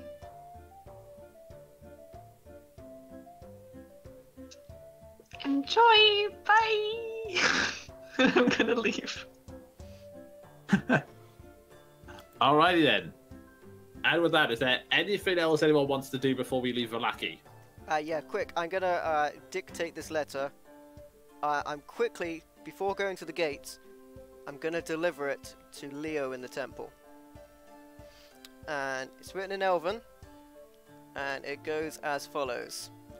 Leo, I have been greatly impressed by your valor and conduct. Your combat technique and ability is superb, and I wish to test myself with the trickery of Strahd ever present. I must always be prepared, and I ask you to help me at any time. Attack me without notice. A true testing duel will prepare me and improve my prowess for the battles to come. Beat me and I shall reward you with my finest elven wine. Ever ready, your mustached companion and friend, Jean. And the signature... Such a douche. The signature comes around, making a mustache with the underline. I'm so proud. It was worth every penny. Leo takes the letter, nods, but he hasn't read it yet. It's slightly crumbled up when Ward gives it. Mustache guy wanted me to give you this.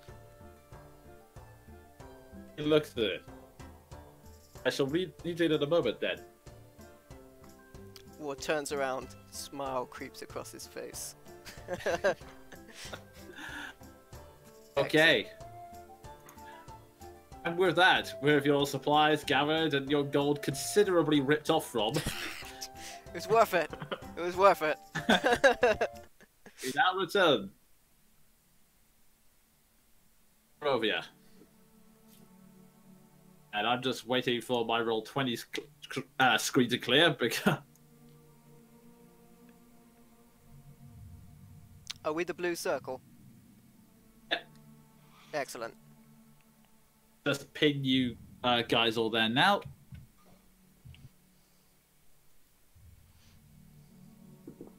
Yep, I am there. Keeping ahead to the world maps. Okay, here we are. So, I'm just quietly cackling because after the drinking contests, I've officially been had. okay, you continue to walk along the road until you get to until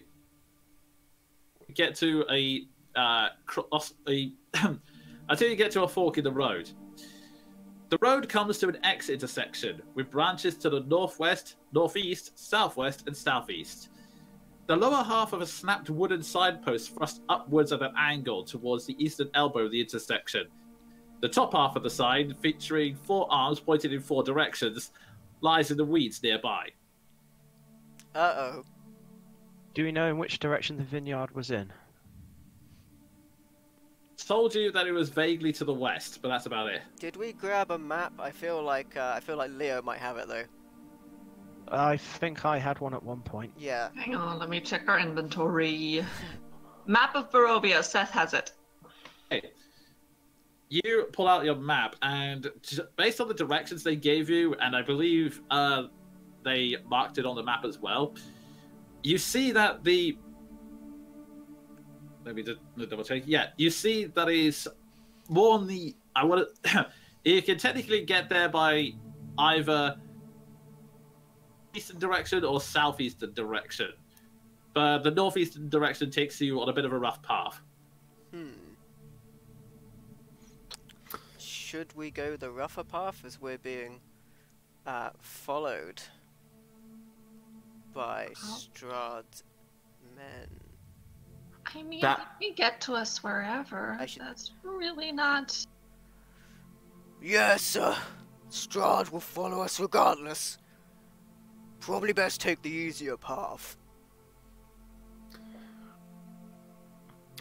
John will speak up and say, "Well, it it'll affect getting us there quicker, then easier path it is. You continue to walk. You continue to walk down through the path. The trees continuously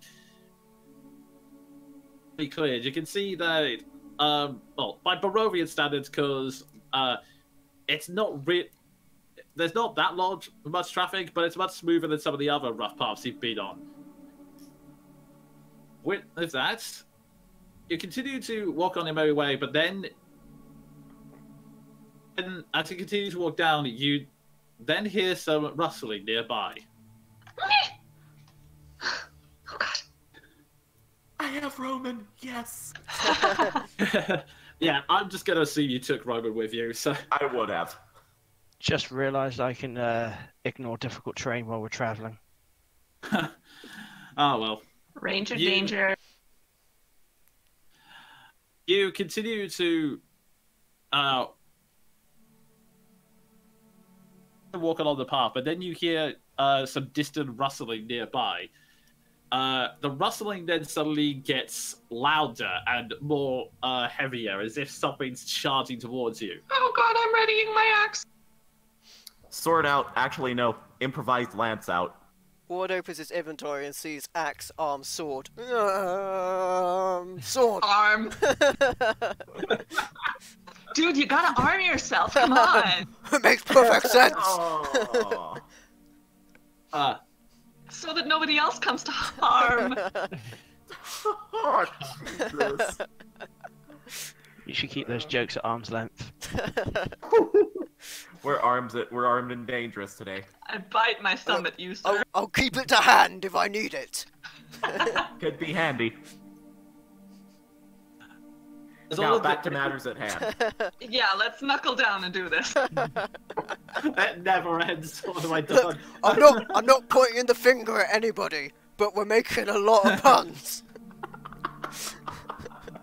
Okay, I'm done. No.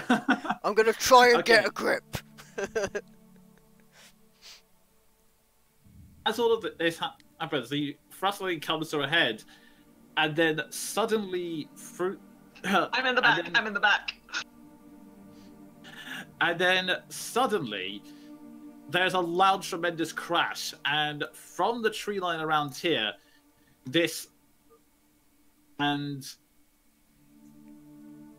a werewolf appears in front of you, crumpled by your feet.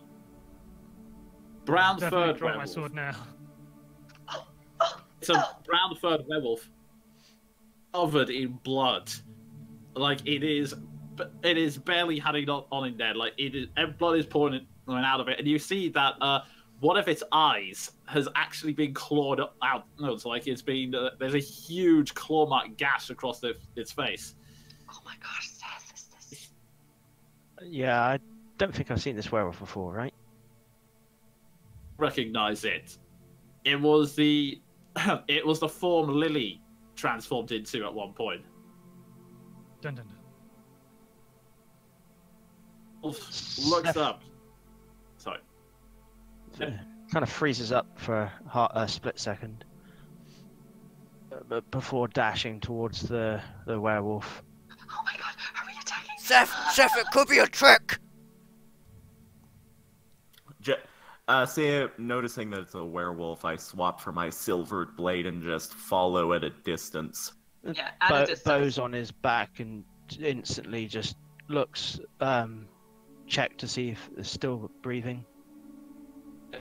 She's breathing. In fact, when she sees you, she tries to scream. She then collapses, so every breathing goes.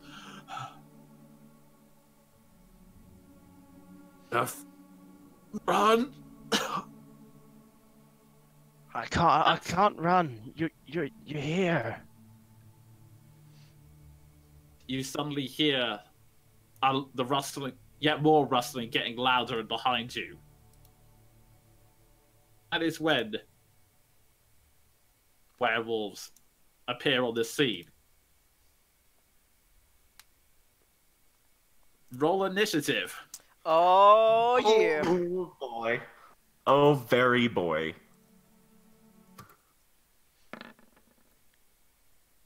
19. Oh, fucking hell.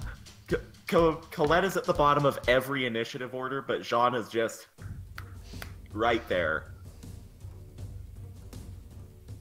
Okay, so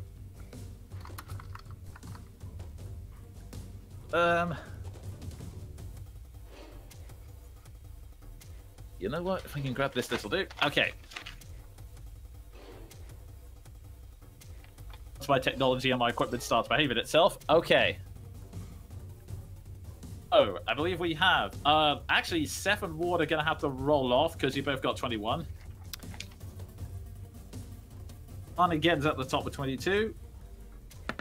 Huh, come to think of it, I think my HP on this might be correct. Oh, either way, what appears to be going first. So, No, it shouldn't be. My followed by constitution Ward. is really high. I'll sort it out later. And is Keldrin.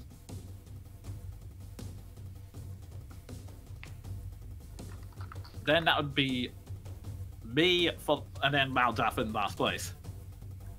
Poor Maldrath. Not having a good day. Yeah, not a good session for him today. Okay, so top of the round, Jean, you're up. Okay, let me. What is the speed on a pack horse again? I think it's 40 feet. I need horse.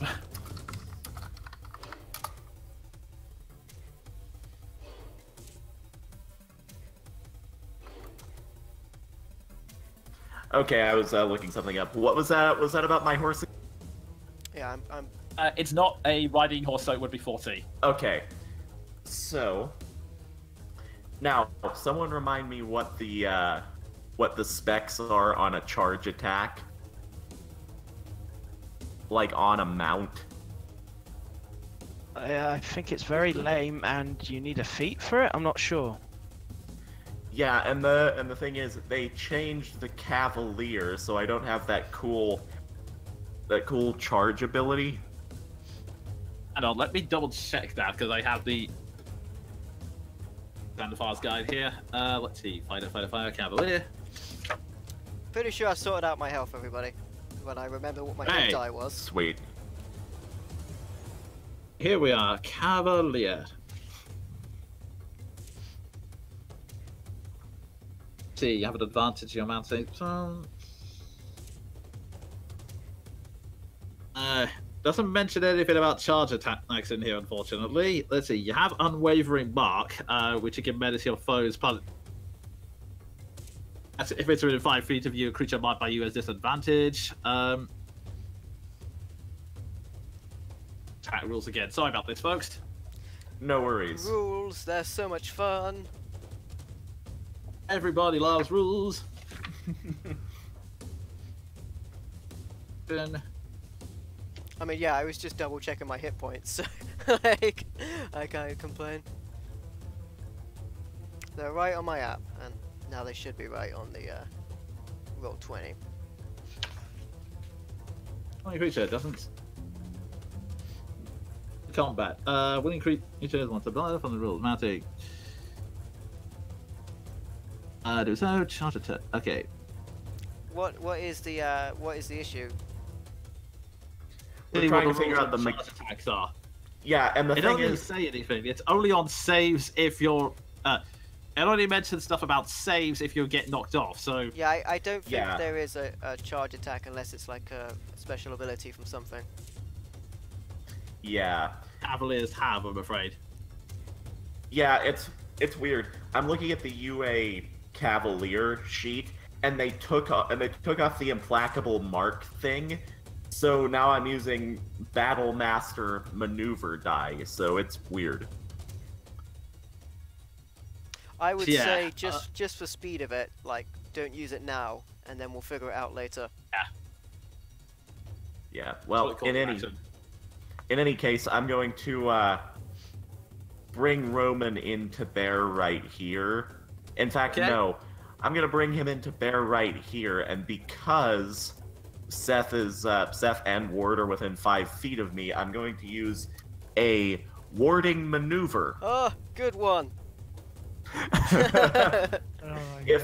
If you're a creature within 5 feet of you is hit by an attack, expend 1 superiority die as a reaction. If you're wielding a weapon and a shield, I am.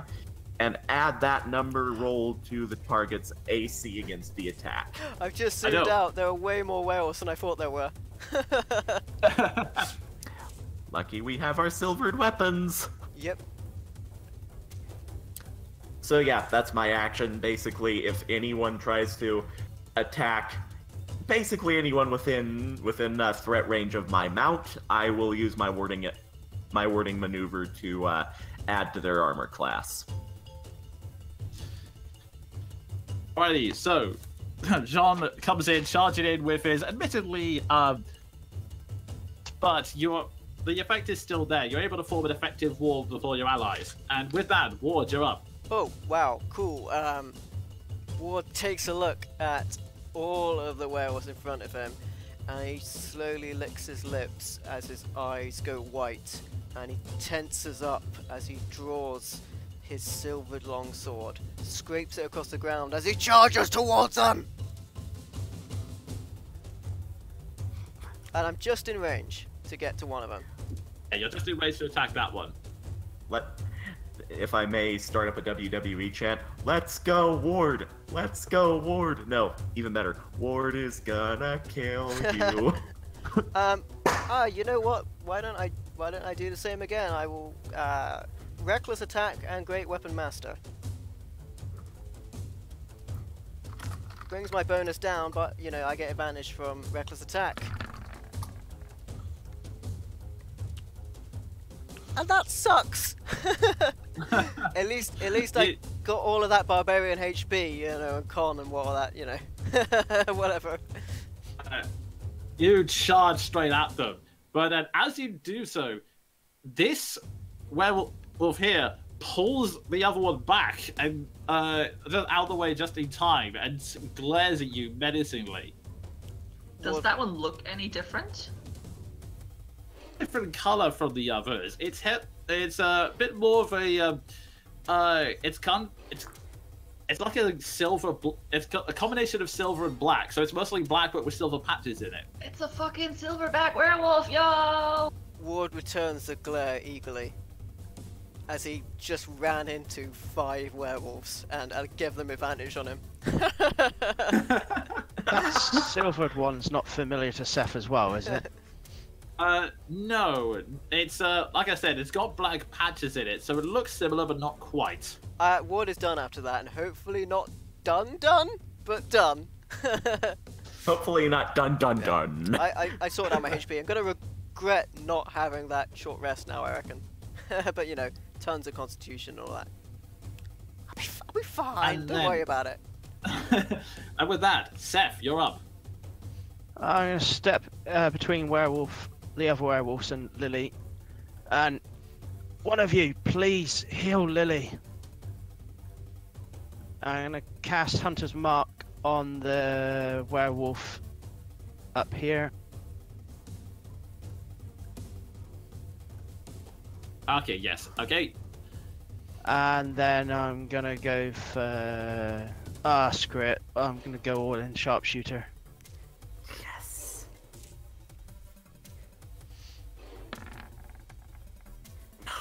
Woo! We suck, Seth! We're greedy with our attack rolls! Yay! You pull the arrow back. The emotion's getting to you, so you're losing your focus for just a moment, but you manage to right it at just the last moment, and the arrow makes a sharp to its shoulder. Roll your damage. Oh, pretty good, he hit. And there'll be a D6 on top of this in a minute.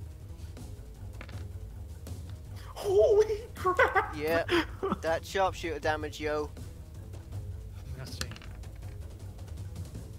25. Damage. And that will be my turn. Oh, I forget, I get advantage against creatures that haven't attacked that round. In the first round of combat. Okay, maybe roll just to see if you got a critical. Yeah, fishing for a crit. Oh, well. No, but I definitely hit. Imagine 46 damage.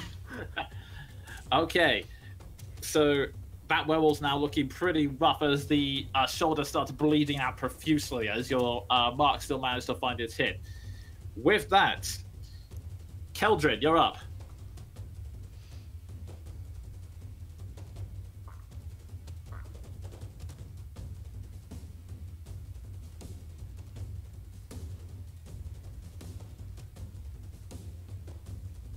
Keldrin?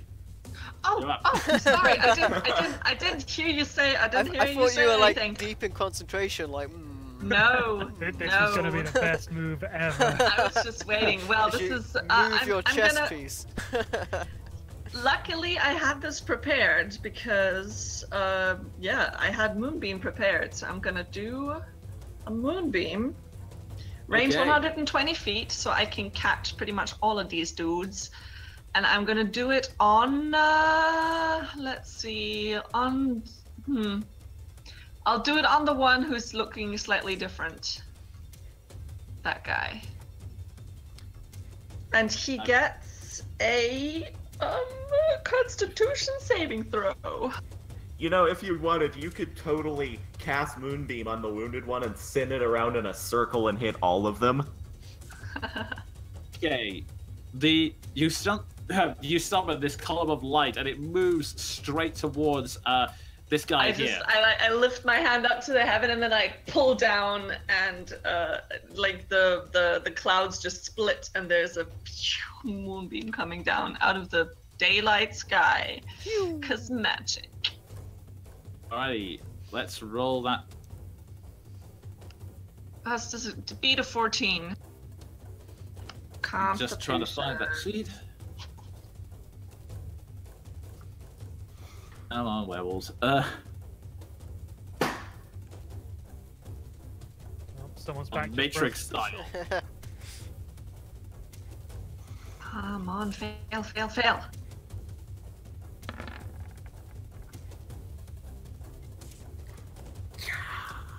Is that the 12 or the 19? Yeah, is it the first one? I think the way Roll20 does it is the first one. Yeah, it if should it's be. not advantage, should be the roll. Can you hear me, Keldrin? It's Oh, there you are. What? 14 is the... You keep just churning out. I'm sorry. Try again. Oh, there you go. You just have to keep talking for longer. Give it a second and I don't It know. was, What is your AC? What is your AC? What is your... My AC is 14. oh, you mean DC? Yeah, Yeah, DC. DC. Yeah. DC is also 14. AC/DC. Hey. AC, That hits. DC is both 14. Okay, It good, hits, so- good. So he doesn't save. Yes. So he takes 2d10 damage. Ooh. Okay. 60. Radiant damage, and because he failed his saving throw, he instantly reverts to its original form and can't assume a different form until he leaves the spell's light. Nice. Oh, this is Super going to get effective. interesting. Okay, the werewolf looks up as this beam strikes it dead on. The werewolf, you see its wolven form starting to shift, and where things get strange, as you see standing amongst the werewolves, without his mask, is Crowley. Oh my god. Dun dun dun. What a twist. It's a trick. What? Sorry, I Oh don't- no! And I'm gonna use my move action to like shrink into this little alcove and just try and be invisible. It's a trick. It's a trick. That was my Crowley- turn. Okay. With that, it goes round to them. The wolf in front of you charges straight at you, Ward. And Ward he's gonna is- have advantage Ward on is this completely distracted, so go for it. attack. And he is gonna go for That's claw attack. He did hit on the 16. He comes in for the slash. Yeah, you're still raging at this point, so it's Yeah, only still 3 raging. damage. Comes in for a second claw attack.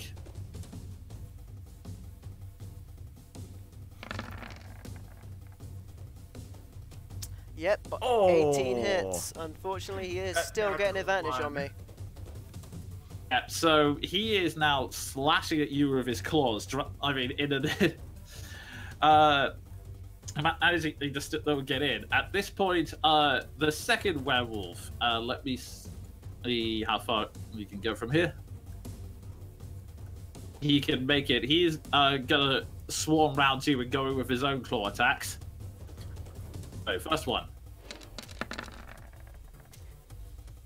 Oh man.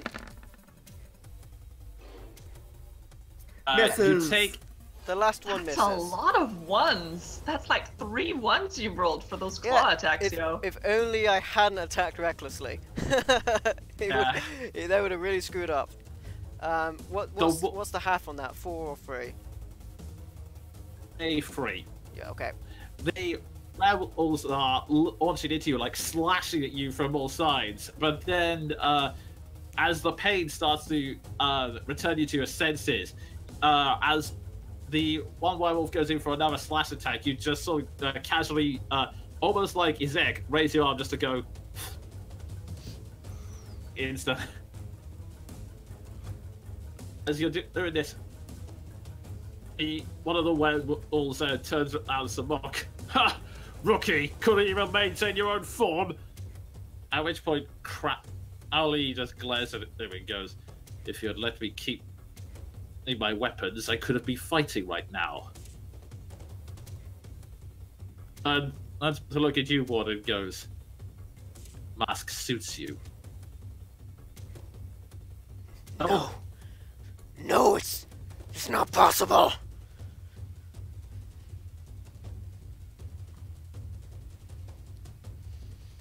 Is gonna try and leap down towards you, Jean, right there. Bring it. I would like to add a D8 to my AC. Is that to you? Is that for you or just to It can also be on me. Okay. Was a 16 hit? Whiffs completely. Okay. He leaped down as a lunge attack towards you, but you're easily able to maneuver Roman out the way. He then comes round for a second attack.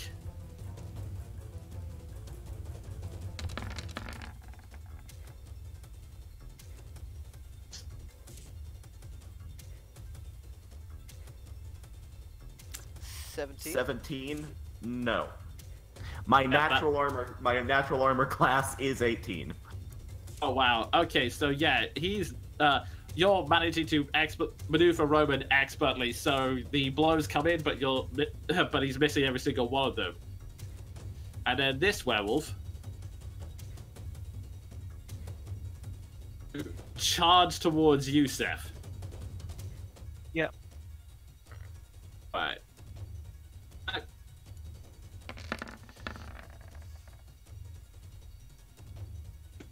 13. No, AC's 15. Okay, you are prepared. You've had your eyes fixed on these two werewolves coming at you, and you easily dodge out the way. He then comes in for his second attack. Oh wait, sorry, it's 16. To know, especially for this one, as the second one tries to come into you, but you'll manage to raise your bow and just stop the claws from coming into him. You can sort of almost feel the air of the attack graze your face. It's just Yeah. Okay, in that case, it manages to push that a little bit further forward, and you take 8 slashing damage.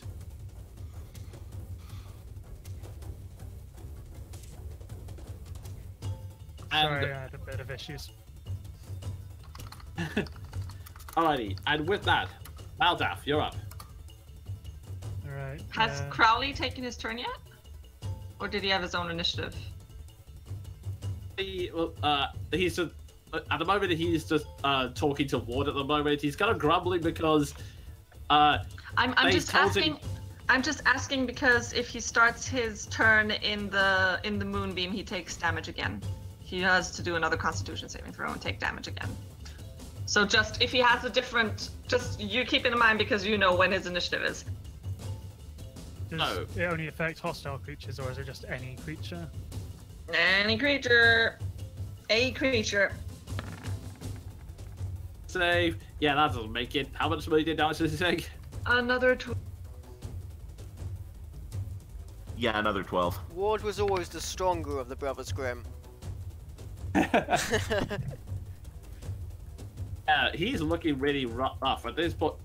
As the beating continues to hit him, he moved towards the tree line up here. Okay, good. Right, And then. with that, My turn. What I'll do then is move over to this werewolf, I guess. Just a quick reminder that Seth requested that somebody heal the poor dying werewolf. Yeah, but don't worry, it's part of the plan. And I will use my cure wounds on it.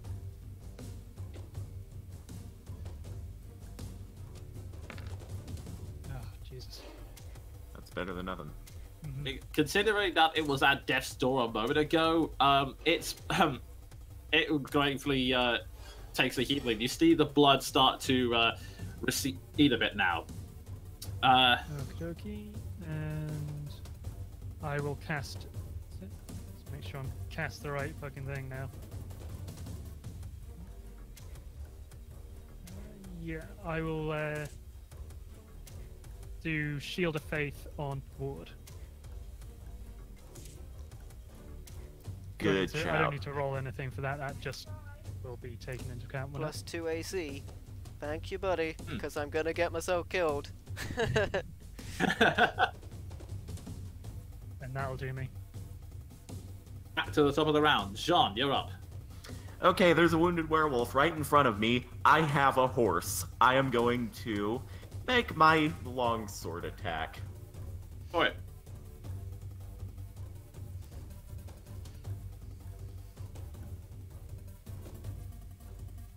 Yeah, I'm just making sure I don't get disadvantage for being above it. I mean, advantage for it. I don't believe so, no. 25! Don't need it though.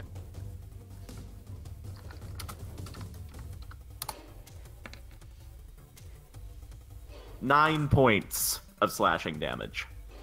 Yeah, you land a grievous blow to it as the sword comes down. You slash across its chest, and the werewolf howls in rage. And yep, that's.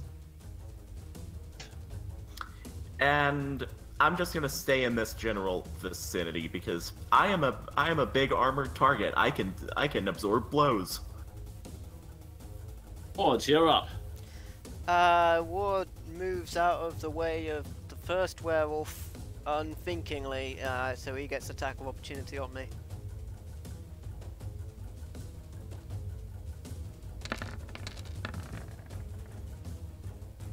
The 19's the first one, unfortunately. That does hit. If you take 2 points of slashing damage as the werewolf claws into your back. Doesn't register it. Crowley! What? Why? Didn't you? Taken down a monstrous path.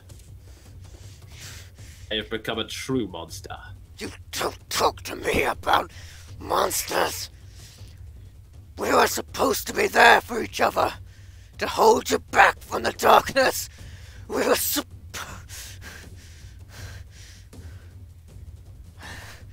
I see now. I see now.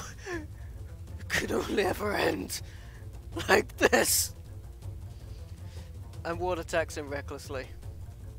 Oh wow. Oh boy. Oh, minus.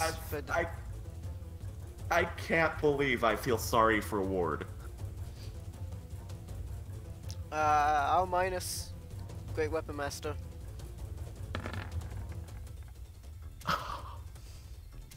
So 17. with the advantage, 17 is the highest.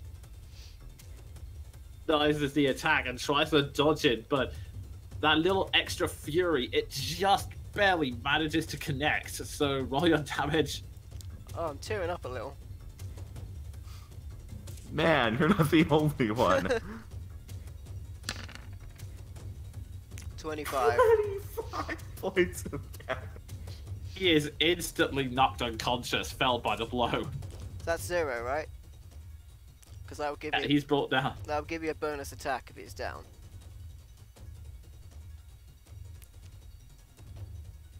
Yes? Jordan? He's got the red cross, so I think he's down. Alright. Since he's been knocked down, Ward furiously turns to the werewolf next to him and just hacks at him.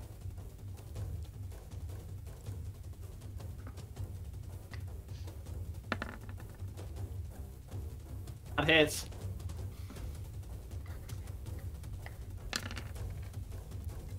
$11 points of damage.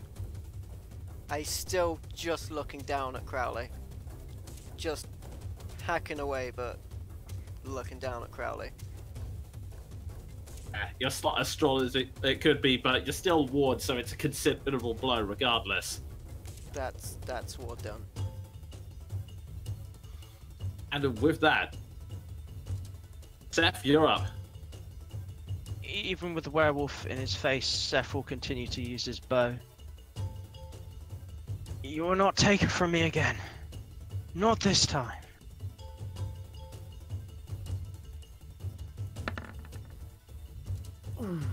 That's a hit. No! It was with Disadvantage. disadvantage. Oh boy. You try to pull all the bow back, but the werewolf slams both claws into you and knock you to your feet. You are now currently prone.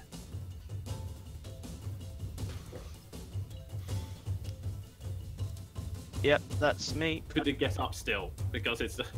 Well, this battle is... Oh yeah, if I can stand back up with my movement, can't I? Yeah, you can use Does half the- your movement stand up. Does the wolf get an attack of opportunity for that? No, I don't believe No, they it's do in just this moving edition. out of They threat used to range. do it in the previous. Gotcha. I normally house rule it till they do, but I'll be generous this Yeah. time. Okay, so. My go? Yep, Keldrin, you're up. Alright. I will use my action to move the moonbeam onto this dude. He makes a constitution save versus my DC of 14.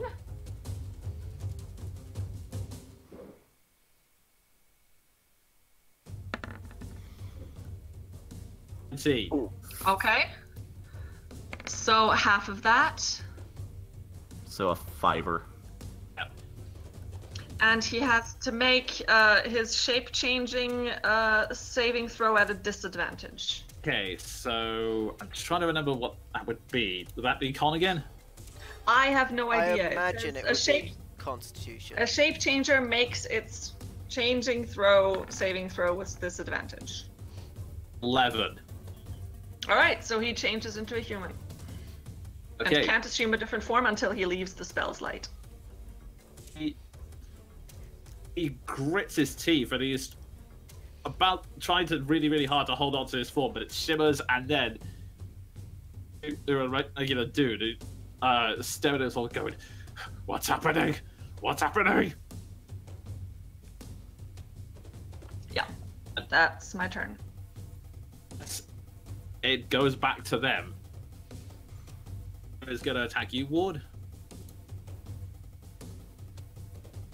Oh. I hope that bonus AC works out for you. It did! It did, indeed. Yeah. It's its second attack. Ooh. Oh. Not that time. Only so much I can do. The first strike comes in, you and easily block it, but he then quickly follows up with another one, and you take 4 points of slashing damage. And this werewolf here is going to attack you, Seth.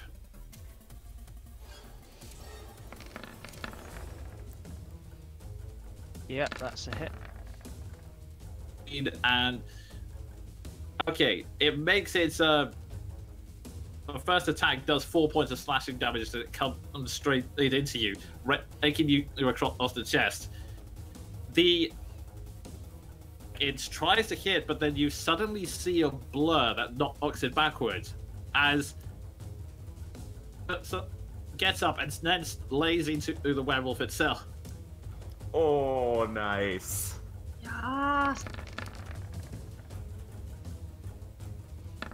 So that's okay. The first or attack catches it by surprise and rakes it across the face, leaving a small scar. And then he then tries to follow it up with another attack, but the werewolf dodges out the way and growls at her, going, "You spineless traitor!" If I could just make a record of this. Then, last but not least, this werewolf is going to try to attack you, John. Bring it. Huge whiff. Huge whiff. Natural one. Another one. It tries to slash at you, but the second time it misses, tries to come in for another attack. Roman actually rears up and kicks him in the face, knocking him back 5 feet against the wall. He takes 2 points of bludgeoning damage. My guy. Yeah. Roman, I love you.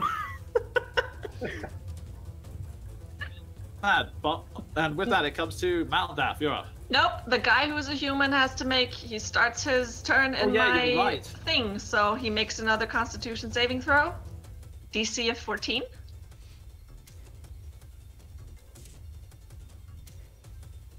God, that guy was less ugly in his wolf form.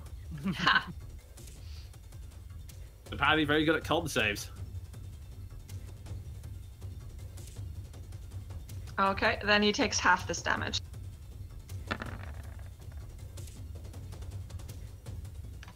Seven.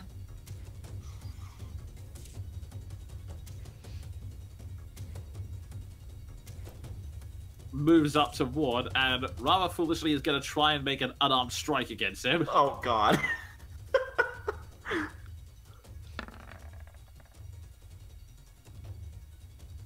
That's a 12 plus. Yeah, that's a 12 plus 2. So, I mean, no, it doesn't even get that. Ward registers a blow, but no sells it. He tries to punch you, is then realizing. I'll leave it at that. That's their turn. Maldath, now you're up. I can do one bonus action in my turn as an action, then can I do another bonus action as a bonus action? I believe no, you it's just only get the one bonus action per round. I don't So think... I can't do a bonus action. You can't do 2 bonus No, you actions. can't. Not to my knowledge. Sorry. So I can't do a thing as a bonus action, but take it as a normal action No, instead. you can't change the action's speed. Lame. In that case, I will chill touch the one in front of Jean. Okay, go for it. This spectral hand, it flies towards the werewolf, but he just manages to duck out the way as he's pulling himself back off the wall. So, sorry, that one doesn't hit. In that case, I'll just hold the rest of my action in case I am attacked. And with that, we go back to the top of the round. Jean, you're up. Okay. Just checking the things I can do. Need to delete that from my sheet. Okay. Yeah, I'm going to maneuver my guy Roman this way, just so there's a little corridor going on. So he'll be right here beneath me. Okay. And I'm gonna make myself a sword attack. Okay, go for it. 13. The werewolf, it sees the hand coming in, it tries to strike, but it tries to dodge your strike as well, but it's not quite quick enough. Nice. 12 points of slashing damage. You come in, the sword strikes it, you make a very sharp gash across its head. It's just about holding on, but you can see it is doing so barely. In fact, it's strangely enough, Lily's honestly looking better than it is now. Good. Action surge. Yes! There he goes. Oh, Fighter abilities recovering at a short rest, yo. 19.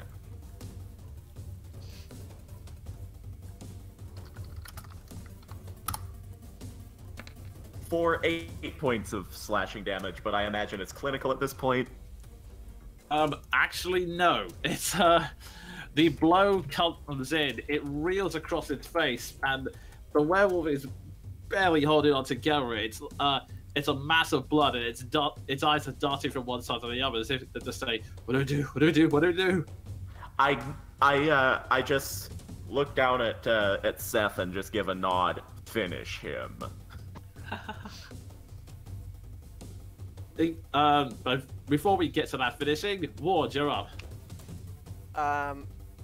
Ward sees this person come up to him now in his human form. He takes a look at the werewolf who he's fighting and buries his sword into the less defensive individual. Oh wow. Okay. So 21. Ah, yes.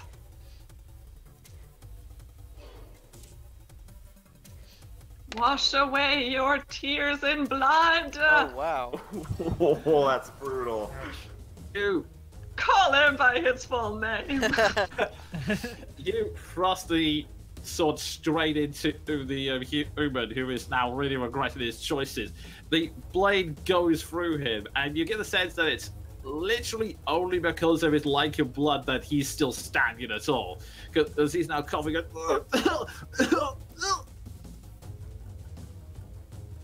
Oh.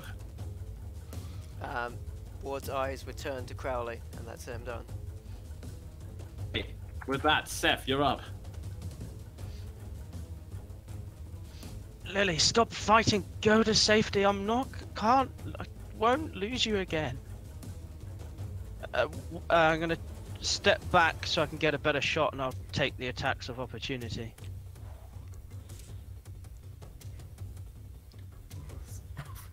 This session is so heavy. This last fight is insane.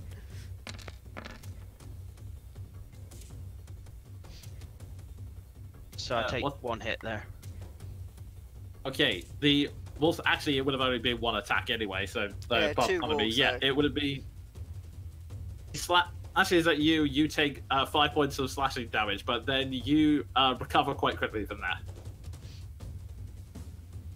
And then I'm gonna go for the sharpshooter again on the one that attacked me last. This one here. The one in the middle, yeah. Okay. Probably a better shout than finishing off the one I'm brutalizing. So nearly a 17. Oh no. Your emotions are reaching. You're so confused and worrying about everything from Lily to well, it's actually mostly Lily you're worried about, but you managed to regain your focus at just the last moment, and it just barely scrapes on the side of his face. Oh man, they have sucky AC. Good to know. Wow, that's really bad AC. Jesus. Oh! That's a sharpshooter Yeah. shot. That's actually -6 because I don't have that one hunter's marked. Oh yeah, yeah. So, So it's 21. 21. That would be 21. The Wolf was looking a bit smug for a moment as it landed that shot on you, but then as you were getting a focus, you shoot it straight through the chest, and the arrow just comes out the other side. There's like now a large hole in its shoulder, and it goes. Come It on, is you now foul heavily wounded. beast. All right. That it then goes to Keldrin. I peek out around the rocks just to like gain and I see that there's one wolf directly north of the moonbeam. So I'm gonna move it up to this guy again. That are all trying to corner ward. Okay. And he makes a Constitution saving throw versus my DC of 14. And, wow, he's rolling high. Damn. So half of that. Oh, Wow. that's still a huge amount of damage. All right, so that would be. Yeah, I guess I'll say that's 8, and then. And then he makes his shape-changing saving throw at a disadvantage.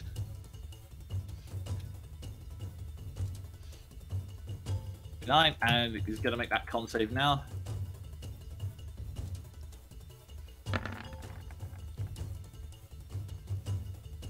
The beam of energy strikes at him, and he grips himself, and he just about manages to hold himself together. Cool. I'm gonna stay right where I fucking am. My turn is over. I like how we got them. I like how we got these two in the middle in a corridor, so they can't go after you. That is wonderful. I'm very cool with this. As you guys get on the, and now it comes around to their turn. So I get to do the thing again. Do you want to do that first or last? Whenever his turn is. Best to do it first. It's at the What start. Because Yeah. he's still in the moonbeam on his Yeah, turn. he starts his turn in the moonbeam, so he gets the whole shebang again. Okay. This Yeah. is not his day. Yeah. He fails that one. Reminds me of Spiritual Guardians. It's glorious. Yep. Oh my gosh. 1s and 20s. And he makes his shape-changing save again at a disadvantage. Fails because for it's a his turn. success this time, but Seemingly, yeah. she failed. Yes. Yes, she failed. It takes. Useful. of energy comes down, and this time she's unable to hold on to her form, and she shifts back into the werewolves you see before her. Meanwhile, this werewolf here growls and is about to. It moves towards you, Steph, but then. Maldrath gets his attack of opportunity. His ready to attack thing. Okay. Hooray. Sorry. Held his action. Going with a longsword. Hopefully. Finally. Ooh, nice.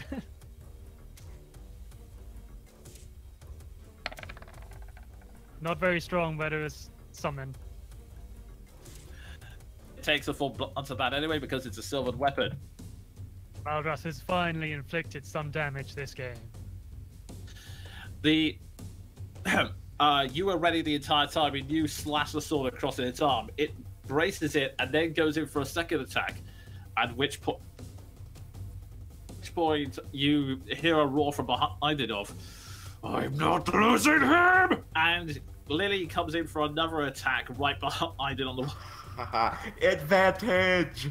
Flanking, baby! Yes.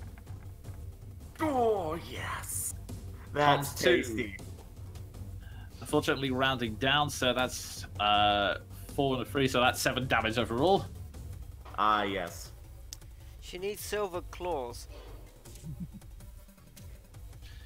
And then this one, out of sheer desperation and frustration, is going to attack you now, Jean.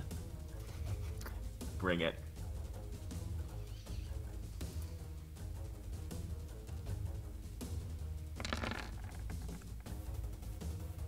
Just misses. It tries to leap at you, but you manage to dodge out of the way just in time. Again. It's looking really bad at this point. Okay. That ends their turn, so Maldaf, you're up.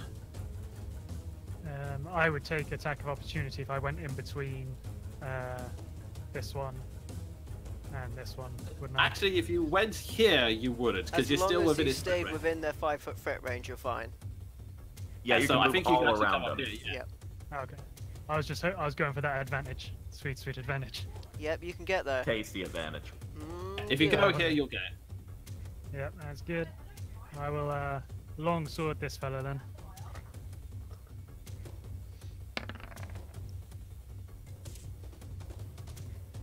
Ryan. Actually, you know what? It's academic at this point. You thrust the blades you see the walls desperately flaming to try and get to Jean, but you thrust the blade straight through him, and it's down. Yes. And then I will do my spiritual weapon on these two people up here. The sword once again. Scythe rather. It appears. Are you attacking the man or the woman? Neither, it would seem. Oh. There's always next round if they're still alive. And that'll do. Okay, so if I can get the two stay there, there we go. Alright, and it then goes back round to Jean, you're up. Okay, I have a choice here. One is just hammering on Seth. Actually, Ward is in the face of two human beings now, so I'm going to move back over here. Rein in Roman, ha ha. And I am going to take usual longsword attack. Oh. Natural 20. Boom! With out of a knight, you pull Roman back, and he goes, and then you charge straight towards him, running him through the silver sword. I like to imagine he gets a little French horn out. It's really strange. 16 points of slashing damage. You, let's see. It's looking really battered now as you slam straight into it. It's a miracle its head didn't fly off, frankly. It's like crumples forward and just barely manages to right itself, and it is looking at you with a lot of terror in its eyes. Ward, you're up. Right, Ward is gonna dig deeper into that werewolf he just attacked. He's gonna do it he's gonna do it recklessly with Great Weapon Master. Go ahead. It's so dead. 15.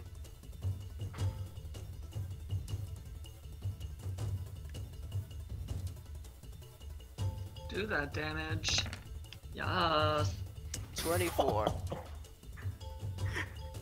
It's barely alive at this point. He's just a mess. As Ward withdraws the blade, he gives them a stern look. Run!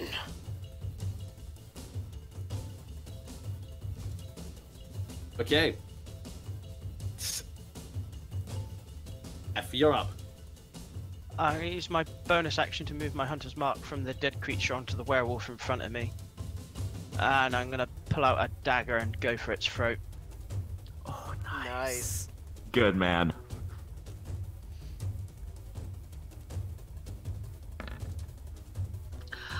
You have advantage. Advantage, come on! Oh no! But these things Just suck, hit. so. Oh, yes. See Oh, that that's round. brutal. Extra on that as well, D8 and a D6, hang on. In that case, Hunter's Mark! you quickly and efficiently, you see it dazed, and whilst it's there, you just hit Oh, into the nice. neck. The Max werewolf damage on makes- those. Yeah, the werewolf just makes one last. I'm just imagining like that typical sequence where a guy just puts the blade through the roof of the mouth and out the top of the head.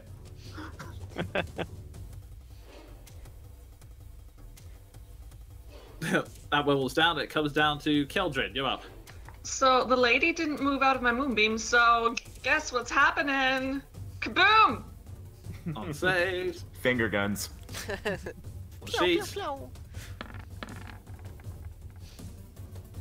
She succeeds on that? I'm not sure.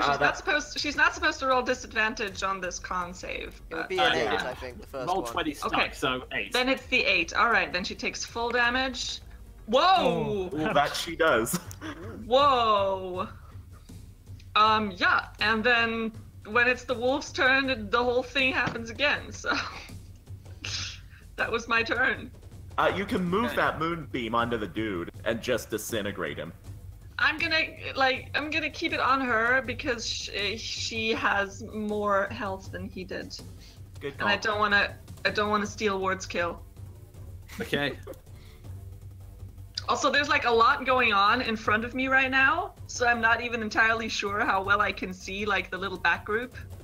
So I'm just gonna, if I feel like it's still doing damage, I'm just gonna keep it where it is. Okay. It comes round to them. Quick con save for the werewolf lady.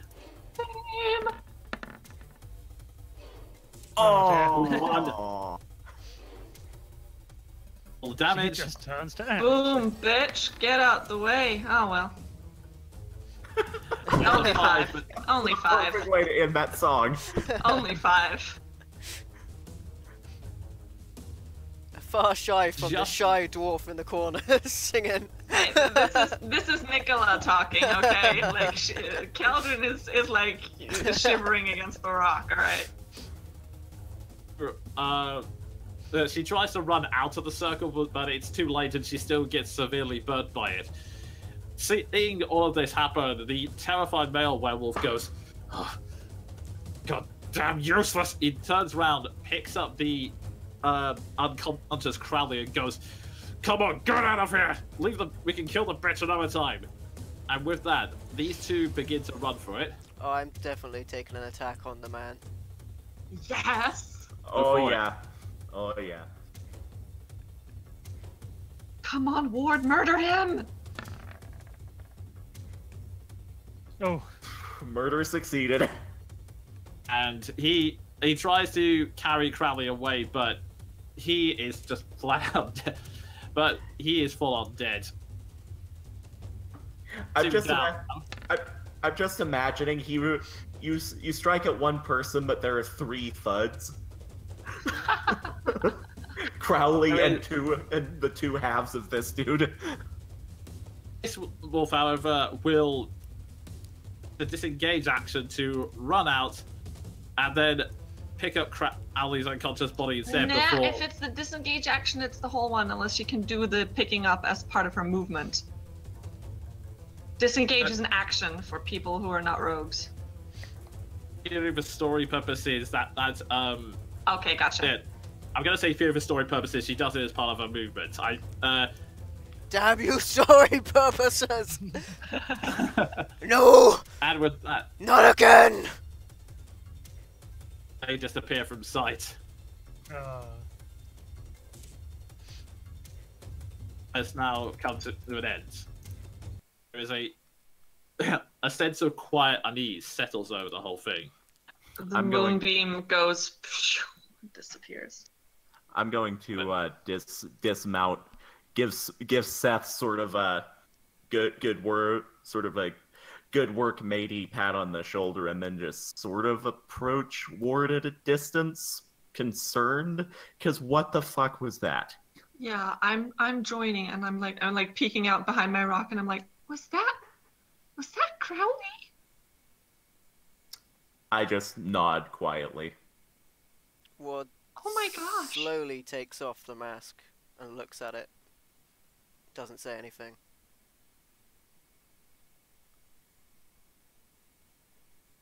He's How, like- how are you here? Lily stares at you for a moment, then takes a deep breath and her form shifts back. You see that, if I can just get this token of it, You see the form of the. You see Lily as you remember her, except for one difference. Unfortunately, that was on the werewolf before. The claws raked across the eyes is now there as well. He sighs.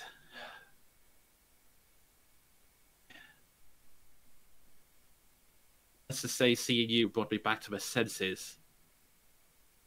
Well, wolves didn't take kindly to that. I'm glad you're safe, but what if Frida?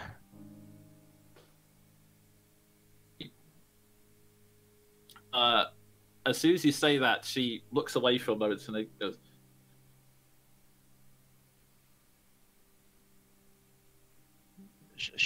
Surely not. "Do you know why werewolves take children?" No.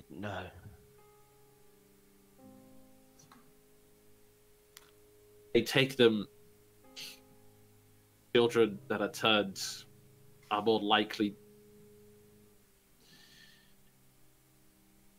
There was a dispute amongst the tribe between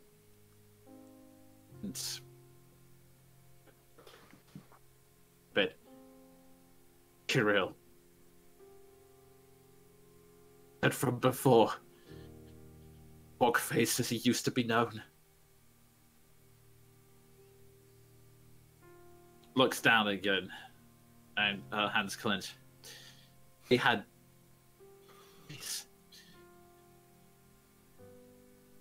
believe that there was greater chances of survival in numbers. Children into wolves, but she believed in survival of the fittest. That youngest children should be turned. It seemed like things were going to work out, that he actually start clenching, and you can almost see canines form, even as tears wet up on her eyes. That bastard! That Strahd. He wanted loyalty in a pack, not division, so peel away and made judge, jury, leader of the clan. He even gave him his youth back. That bastard pulls herself for a moment, and then Age disappears, but you see the tears well up in her eyes once more. Kind, she couldn't.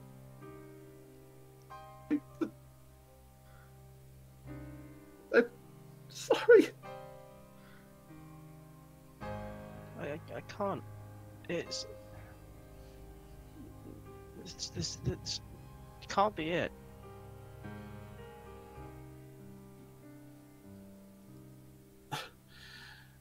After that happened, we just followed what they said. I mean, I never thought I would see you again, but isn't it? There's no hope to realize I thought you were both dead. To have found you, there is. Against all odds, you are alive. And I found you. We're together at last. Miles. Yes. Oh. Yeah, how long I hoped. I had even given up on hope. And yet it's here, against all odds, in the darkness. There's still light. With that, she just sort of runs up and embraces you. Just at this point, just full on crying. She can not contain it anymore. Seth barely has the strength to return. the embrace. As he goes, again, promise me.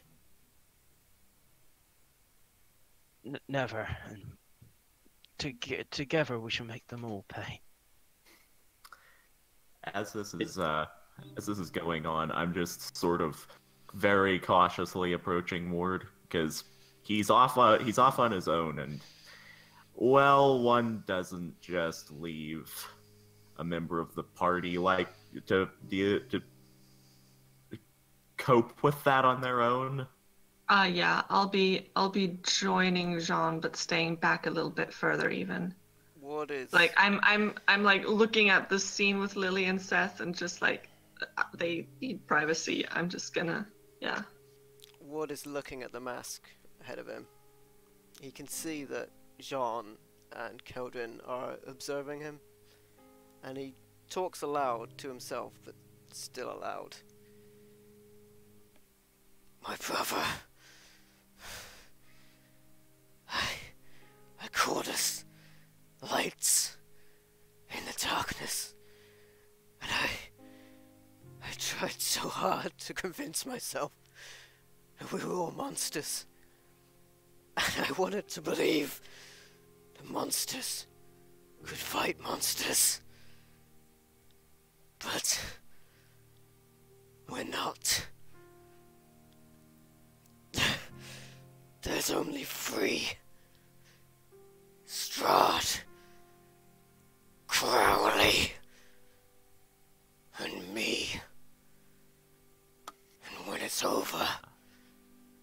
And he slowly crushes the mask in his hand. You'll all be dead.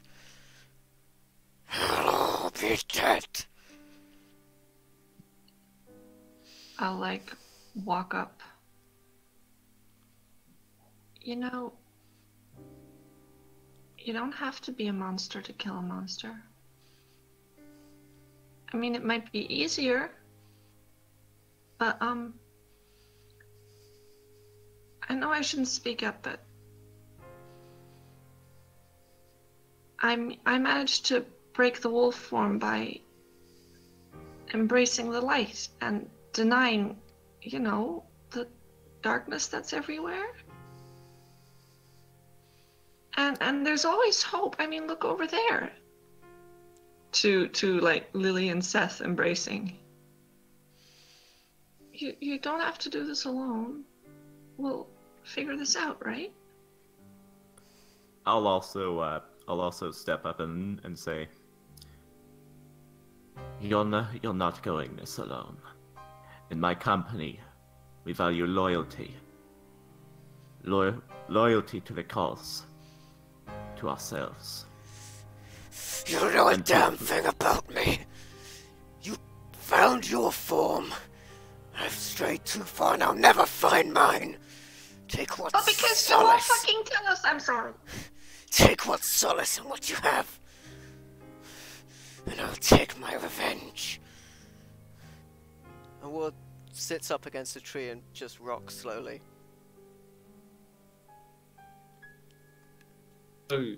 As a closing, unaffected by that, but just quietly, Jean will say,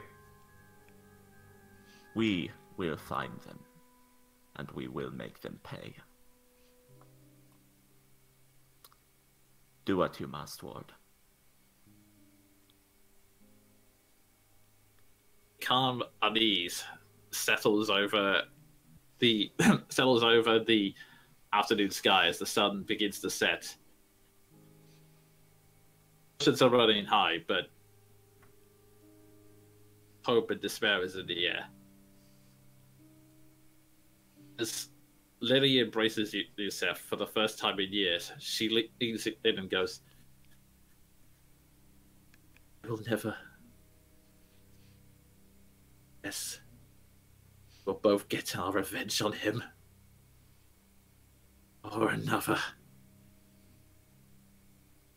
And that's where we'll end tonight's session, guys. Oh,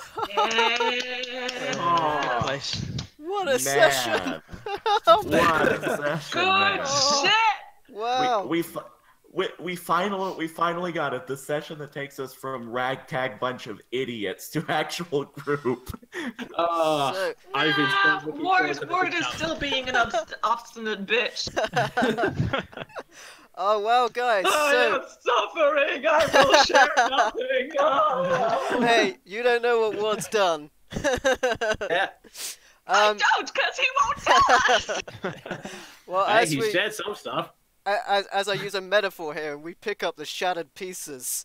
Join us next time for Stars in the Darkness, a D&D campaign led by the wonderful the Jonan Monkey, terrific sessing dude. Applause, man. I've been Nice. MVL. Yeah, well done. We've had Nico, we've had Odin, we've had Sven the Crusader, and we've had Panther Leo.